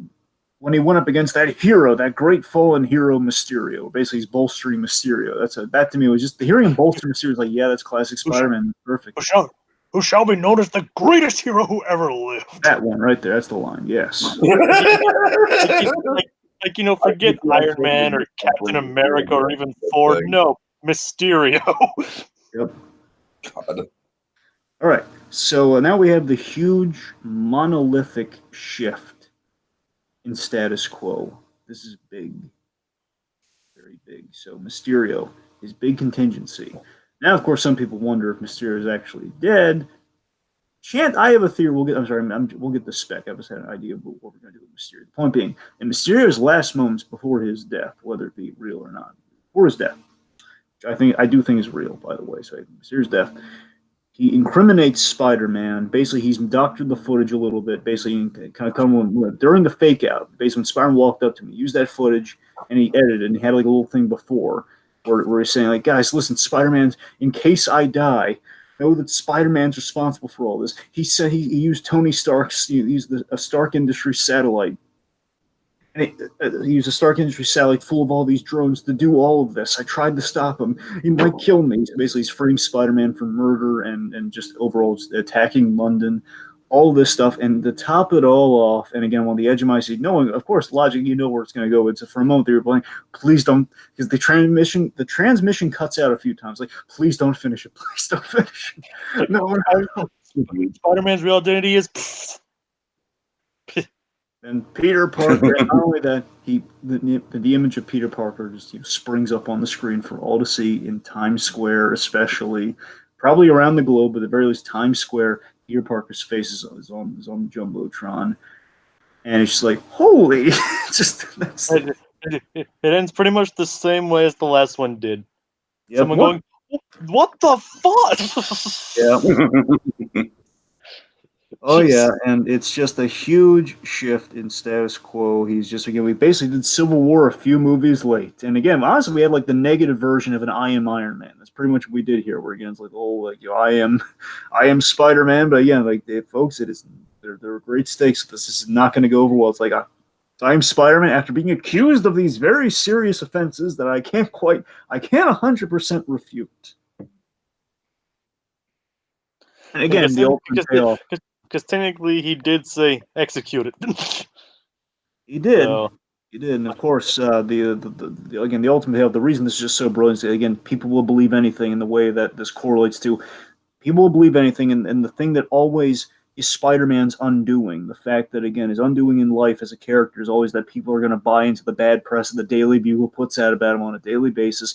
And I love that we had this brilliant story payoff that also facilitates, it warrants the introduction of J. Jonah Jameson, because now we have this shift in status quo that will give J. Jonah Jameson a reason to be in there beyond fan service and beyond like, oh, we need exposition. But no, it's the reason of like, no, like he's one of the voices leading the Manhunter, the constant reminder of something that's going to be kind of Spider-Man's. I'm doing all this good stuff, but someone's always going to doubt me. Now I'm always going to have this doubt. No one's ever going to love Spider-Man. We're not going to get to that Spider-Man 3 space ever again. Not going to get to the point where people are going to say, hey, you're that Spider guy from YouTube. Like, we're not going to get that. It's not the way we had it before. And I thought, it's just utterly brilliant. You know, it's so genius the way we did that. Oh, God. I've heard some people say that, you know, they wish that we would have had like a full movie of MJ and Peter and their status quo. And I mean, to a certain extent, I can see that, but, you know, to another extent, it's like, look, this is like the MCU, for better and for worse, is a constantly evolving soap opera for, you know, basically that's what it is, you know, and I embrace it for that. And, you know, this is a huge plot twist in said soap opera. You know, it's turning like, you know, imagine if this shit would have happened to Iron Man after the end of the Avengers. You know what I mean? If Iron Man was suddenly framed for a global terrorism attack, you know what I mean? It's kind of like those stakes. It's like, you know, the taking the, you know, dare I say, it's almost kind of like a Winter Soldier style situation of taking the American icon and having him go against his, you know, having him go on the run. Right, kind of a Civil War situation, yeah. Right. Yeah. The big, again, the really, it's doing what I love what we're doing with the MCU here, where again we're doing things that based on the mission statement they've been doing here is that they're doing things that we haven't seen done with Spider-Man before. Okay, we've outed him. We've done the big thing from the Civil War comic. We've outed Spider-Man's identity. You know, where do we go from here? Again, like these are things that we never would have seen in the other Spider-Man movies. It's kind of we're blazing new trail. We're blazing new trail, man. They broke new ground. One could say it broke new ground. One of the few times that's actually applicable. Yes. All right. So the post-credit scene. Yeah, I didn't dig this, but mostly because it was spoiled for me. But I don't know. It's just kind of like more Captain Marvel stuff. Like, I'm sure it'll pay off eventually, but, you know. So we have... the implications that, I have a feeling that the next Avengers is going to be Secret Wars. I have a feeling that this is going to be a lead into, eventually as we get more and more into Phase 4, certain people being Skrulls is going to be, maybe a running theme. But I don't really. I didn't really like the fact that it was played as a joke. I don't know. Let me put it this way. Bothered me a little bit. Of course, we find out Fury and Maria Hill were Skrulls, but not just any Skrulls. It's like Talos, Ben Mendelsohn's Skrull from Captain Marvel as Nick Fury. And I love. Here's the thing it really struck me about. Here's what I liked about it. I love the fact that in dialogue, essentially, he's reporting back to Nick Fury. He says, "Oh yeah, we gave the kid the glasses and everything." It's the fact that his job was just to deliver the glasses to Spider-Man, flirt the idea of joining the initiative, joining the Avengers initiative, helping him out. That's what the main crux of it was. And the idea that it all went belly up is, well, then this things got complicated. I don't have all the answers to where the Avengers are and everything. Things went belly up, and I love the idea. What we're doing here is the fact that the Skrulls aren't necessarily the bad. Again, we'll see if we do a whole thing, or maybe some Skrulls go rogue and everything. But let's just say for the most part, what we've gotten so far is that Skrulls aren't necessarily the bad guys, but they're really incompetent good guys. It's kind of interesting to think about it. If Mysterio had succeeded, he still wouldn't have technically killed Nick Fury. True, and it's just the fact that it's just the fact.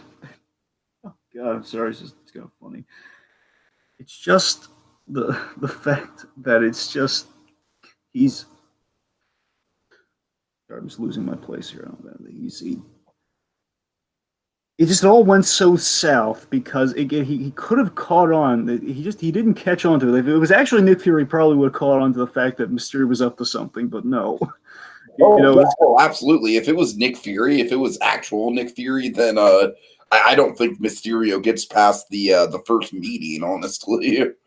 Exactly, and of course, Tails, he would have absolutely bought a hook, line, and sinker, as we've seen. And then, of course, they ultimately reveal, Fury is on a space station populated by Skrulls, presumably building, I assume, presumably building a defense for the next big phase, or the next big threat of the next big phase, One of the thoughts that crossed my mind was Sword. That is possible. I mean, if they're going to give it a name, they might as well, but, Although Secret Wars is an interesting prospect. Yeah, but again, in terms of it depends how many Skrulls go rogue before we can have a Secret War. I mean, I think we're going to have shades of Secret War. We're going to have definitely Skrulls pretending to be other people. I'm sure we're going to get that, yeah. In terms of how much of a conspiracy, how much of them are doing really bad stuff, that's the question. So, I mean, I think you're skirting on it, so maybe. All right, so speculation. All right, so let me just throw this out there. I find it really refreshing that we have a huge cliffhanger for Spider-Man, and technically Spider-Man 3 hasn't even been announced yet.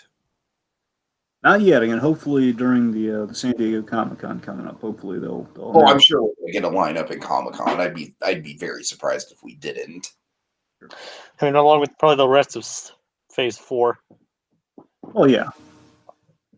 So let me put it this way. So of course the rumors were if they're going to announce Spider-Man 3, there have been some rumors of it'll be a team up affair because the word on the street is they're working on getting a Venom team up going. Of course, there's word of a Deadpool team up going because they're trying to find a place to put Deadpool in the new MCU. And ultimately, of course, the one it's not a huge long shot because again, it kind of makes sense. And Kevin Feige's kind of teed it up we don't want to cancel these shows, and it's just we don't have any plans to do these as shows, but we could put them in the movies with the Netflix characters again. Fingers crossed, Daredevil and the Kingpin. That was my thinking before the movie. And again, perfect world, Daredevil and Kingpin. Well, actually, Spider-Man could use a good lawyer right about now. Oh my God, yes. Yeah. Just throwing it out there. I love what you just said right now. I love that. I didn't think of it. Yes. Okay, point being, a perfect world, we can get Daredevil, maybe the Kingpin in there, but assuming a team up is not where they're going with the next one. But from what I heard something really interesting. I heard that, I don't know how official it is, but I heard contractually there has to be another Marvel hero in each movie. It's not just it's not an optional thing. They have to have another Marvel character in there. Huh. Or it's like in the Sony agreement, like that's the only way they can do it. So otherwise, Sony entirely makes the movie. That's the difference. Right. Anyway, so smart money. I predict this. I predict that in perfect world, Daredevil. But again, obviously, I'm not putting a lot of stock in that. Point being, smart money. Cat's out of the bag. Everyone knows who Spider-Man is, and if you'll recall, post-credit of Homecoming, Scorpion's really dead set on learning who Spider-Man is and wants a revenge thing to go after the Spider. And the Vulture's been protecting his identity, but now that's not so much the case. I mean, the identity's out there. Scorpion is going to know who Spider-Man is and the gang that he's building, so they're going to know Spider-Man's identity. So I would imagine Sinister Six. Yes, Sinister Six. So let's go over who we have here. So obviously, we got Scorpion. Obviously, presumably it won't be the identical lineup of the Sinister Six because I mean, Smart Money says they're going to try not, they're going to go out of their way not to do the Sandman again. Sandman and probably not do Doc Ock again. Even though I've always said if we do the Sinister Six, why can't we have Doc Ock put together the Sinister Six? But again, I won't put bigger choosers. And they also said they're trying to avoid characters that's already been seen cinematically already. Exactly. So again, not a major issue. The point being, if we do Sinister Six, it's going to be 6 different villains, which it's fine. We have basically we'll have Scorpion, Vulture. So far, we got Scorpion, we got Vulture, we got Shocker. The Tinker, I'm not sure how official a member he would be, but the Tinker's throwing another one out there, and of course, He could be like the tech guy, basically. He could, and that's in in Spectacular Spider-Man, one of the permutations of the Sinister Six. The Tinker had a role where he wasn't on the team, but he built the tech for him. So he's basically their Q. Essentially, yes. Anyway, so even like taking the Tinker out of the equation here, or putting in whatever you like to do. Let me throw this at you and some other members here. Of course, the easy answer is like, well, they're going to add a guy, which of course they could do very easily with because they have to have a villain as well as the Sinister Six. But let me throw this at you. I think here's what we're going to do with Mysterio. Mysterio, I feel, is going to be archival projections. I think he's going to have like pre-recorded effects and everything. I think it's just going to have like a cameo of like Mysterio coming into the frame. Like they're going to keep him alive and that. If we ever see Mysterio again, it's going to be like pre-recorded Jake Gyllenhaal stuff. Yeah, I could see that. Like on Mysterio, like the effects, like it was one of the projectors that goes off, or is like used in a heist or something. That they're using Mysterio's like they need a distraction. They're going to use the Mysterio projections. Right.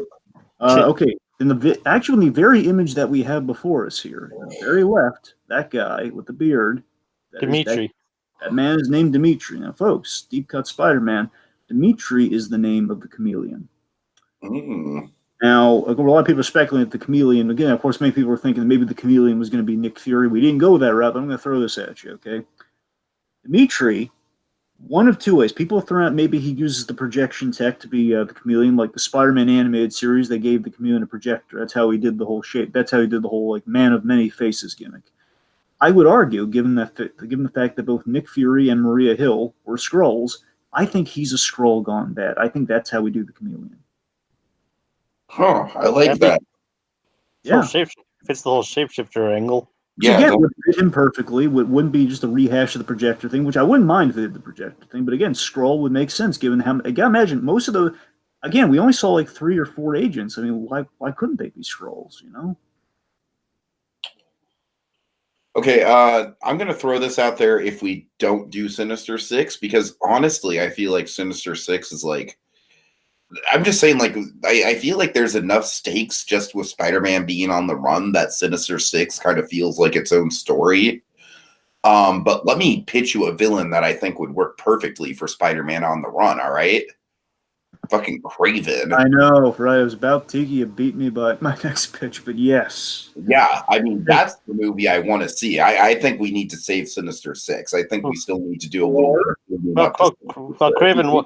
Kraven was part of the original Sinister Six. And that's what I'm saying. We have Kraven in the next movie, and then maybe after the trilogy, kind of as a postscript to the trilogy, do a Sinister Six. The point being, it could work either way. Kraven as a singular villain, or again, if you need like the last element, again, if we've established all the other guys for our Sinister Six, which essentially, with the Dimitri thing kind of pending, we have Kraven would be the 6th guy.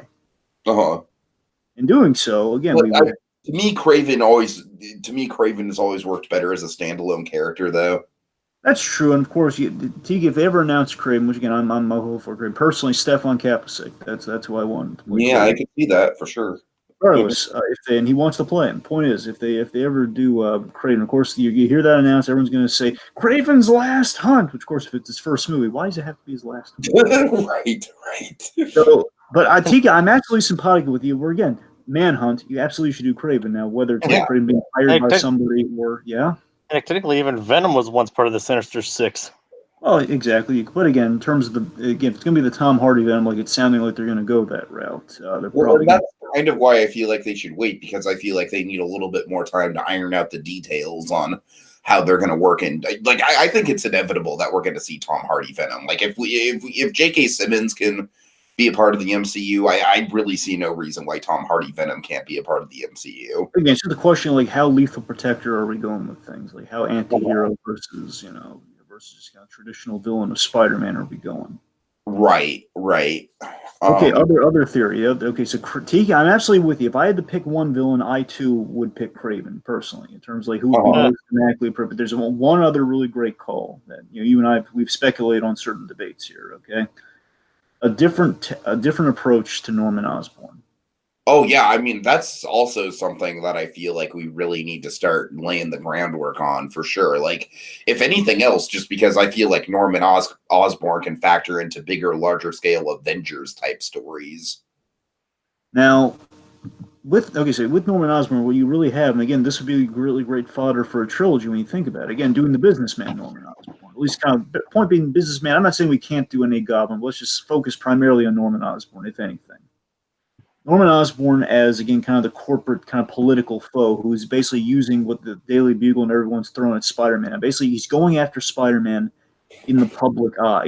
He's sending foes after him, like the Enforcers, or maybe instead of the Enforcers, he's sending, again, even if you don't want to do a Sinister Six quite yet, at the very least, we'd pay off the Scorpion idea. Scorpion and Vulture and maybe at the very least 3 villains. Like, again, Norman Osborn, very famously, before he was even the Green Goblin, Norman Osborn had the Enforcers, which is basically 3 muscle heads. He paid to go after Spider-Man. Well, let's just say instead of those 3 nameless, 3 kind of low-level muscle heads, what if they were like 3 villains, and we kind of built half of the Sinister Six with? Huh? Mm-hmm. The terrible 3. All right, so I mean that's all the spec I really got, guys. Do you think MJ is going to stay with Peter through this whole trial and tribulation, or do you think they're going to break up? No, they're going to stay together. Yeah, I think they're going to break up, honestly. Really? Oh. I mean, I think they're going to get back together once all is said and done, but I think the more realistic thing would be like at the start of the movie, like, okay, this shit is way too dangerous. Like, I need to lay low. Like, no one can know where I am, including you. It doesn't mean they have to break. It just means they have to lay low. It just means, okay, well, we can't really hang out right now. I'll see you later. Fair enough. I have one other question, guys. I want your Daredevil. I want your Matt. At the very least, I want your Matt Murdock thing to happen. All right. If we don't get Daredevil, I want that. I mean, at the very least, I want to mention that he needs a good lawyer and like, hey, I know one in Hell's Kitchen or something like that. You know what I mean? At least a nod. Oh yeah.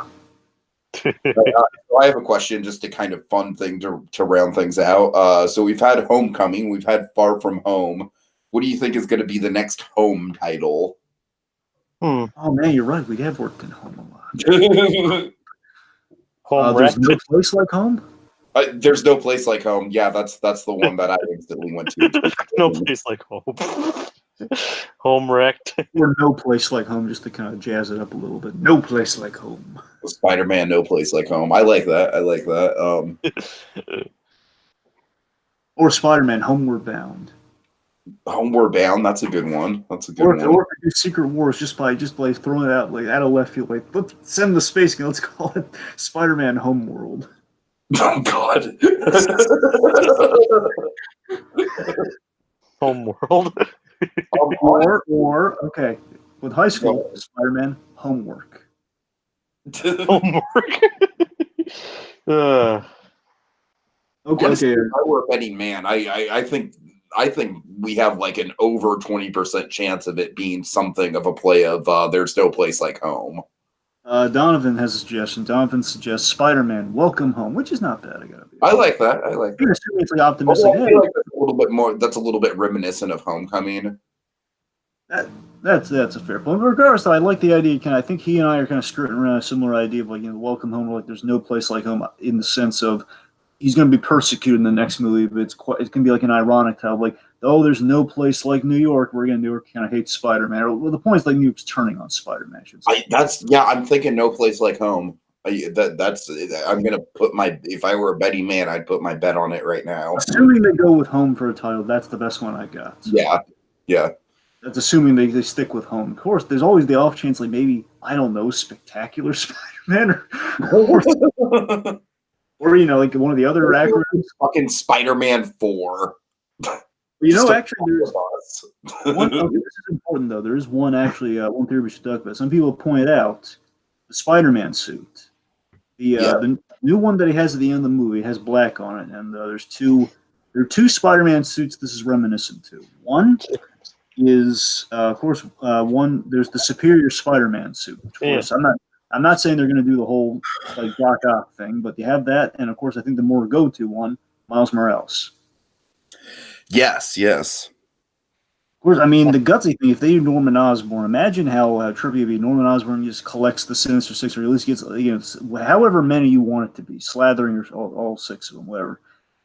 Imagine, I'm not saying they're going to go this route, but imagine how gutsy it would be if, like, it'd probably be a terrible idea. Like, then we kill him off, we introduce Miles Morales.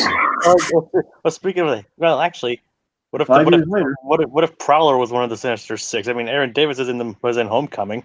Yeah, but Prowler's complicated because I mean, again, he usually starts off as a villain, but becomes an anti-hero, so it's kind of. Point being, I hear your point. I'm just saying, Prowler to me is I always read the Prowler as an anti-hero, but sure. Yeah. All right, guys. Final thoughts. Let's hear them. Jacob, why don't you go first? Well, I mean, I pretty much said what I wanted to at the beginning, but this is definitely a very. Sorry, it's like 10 till 2 and where I am. No, I know it's fine. Sorry. It's a very enjoyable movie. I really had a great time. It's one of the most fun movies I've seen this. One of the most fun movies I've seen this year. Definitely up there in terms of Spider-Man movies. Spider-Man movies for me, definitely doesn't reach the heights of Spider-Verse. I mean, because let's face it, few things can reach the heights of Spider-Verse. Spider-Man or otherwise can reach Spider-Verse. But in total, this is almost as good as a live-action Spider-Man can get in a lot of ways. I mean, there are a few things that bog it down, but as I always say, that's pretty much the same for any movie. I mean, definitely. This is like a sign of things to come for I know this technically isn't Phase 4, but if this is a sign for Phase 4, I mean, it opens up a lot of implications for Phase 4, so it leaves me excited to see what the future has in store for the MCU and Spider-Man in general, or pretty much just anything. All right, Dragon. Again, making Edith a big kind of a plot device and kind of these subjective nitpicks aside, it's a great fun movie. It is. That continues to do a faithful Spider-Man and look at him in the context of the MCU and again do things that we haven't quite seen with Spider-Man before on the big screen. Again, kind of continuing the cinematic legacy of Spider-Man, but again, just kind of keeping it a little bit more consistent and kind of a little bit more story-driven. It's this movie.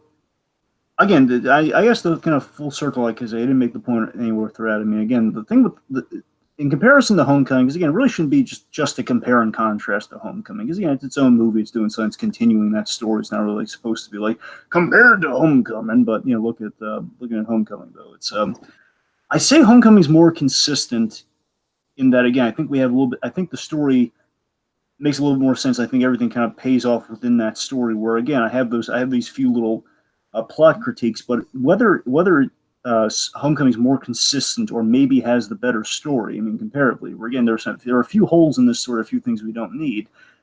That being said, this movie has a little bit more style than Homecoming. It has more flair than Homecoming. I think that carries it a long way. So again, having a few knocks against it doesn't make it inferior to Homecoming, but again, it just makes it different from it. Again, we have two really excellent Spider-Man movies with those two, as far as I'm concerned. This film is about perception. It's about how we view ourselves, and in contrast to Peter's arc, that how he views himself after the major events of the MCU. So how we view ourselves, what it takes for you to believe in something, and as far as the mysterious story goes, it's all of this thrust upon our kid from Queens while he's on vacation. I mean, this ultimately it's the epilogue and the vacation of Endgame. It's like, okay, guys, we turned in a big movie. Let's go on vacation. Spider-Man, you won the raffle. Go on vacation.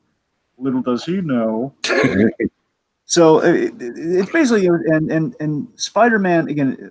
Of course, we're doing all this with Spider-Man as our man on the ground, reeling with everything that's happened. And as I said, it's this movie also has Mysterio is done perfectly. I'm very happy with this movie, and I'm excited to see more. And again, this to me, again, I'm not saying I had low expectations or anything. Obviously, I didn't. But it's just the fact that this movie, again, I was just kind of so stupefied by Endgame. I didn't really kind of think like I'm gonna be really dazzled by Spider-Man Far From Home. I'm sure it's going to be good, but it was quite great in places. Yeah, maybe not 100% in the story department, but in terms of the style and the characterization and all the thematic payoffs and everything, it was tremendous. I had a great time as well.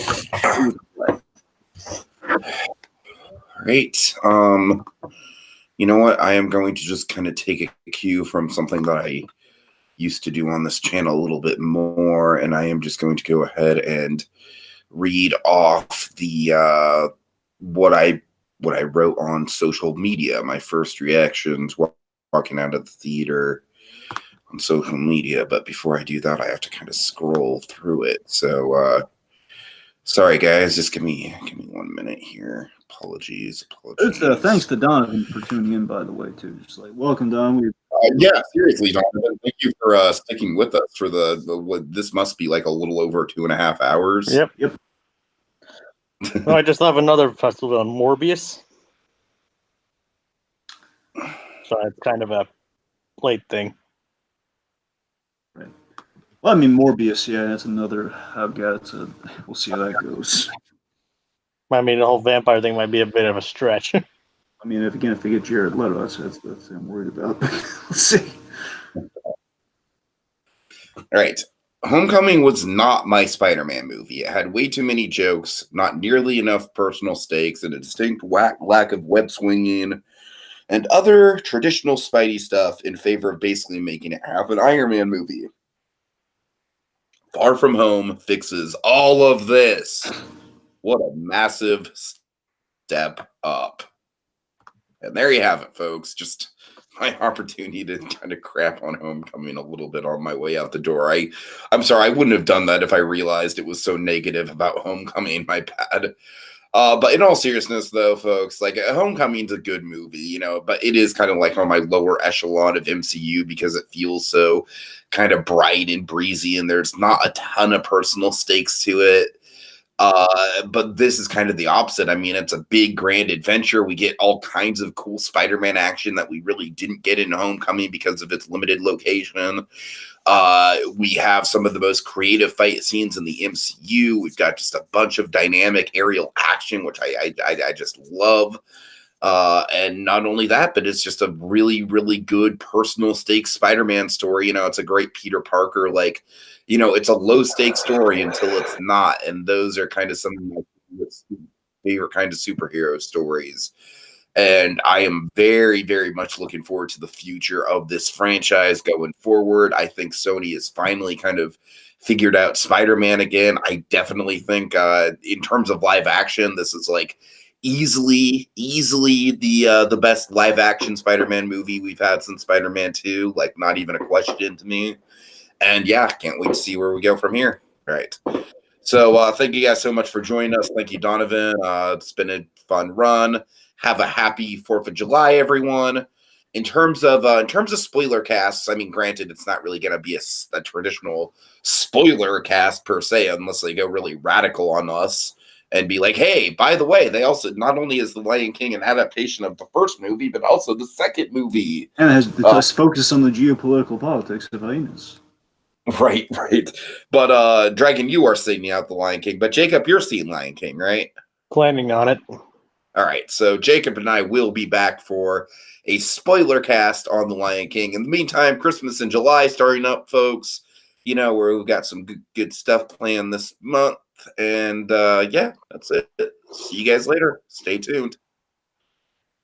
Mysterio! Do that. Spider-Man's a menace.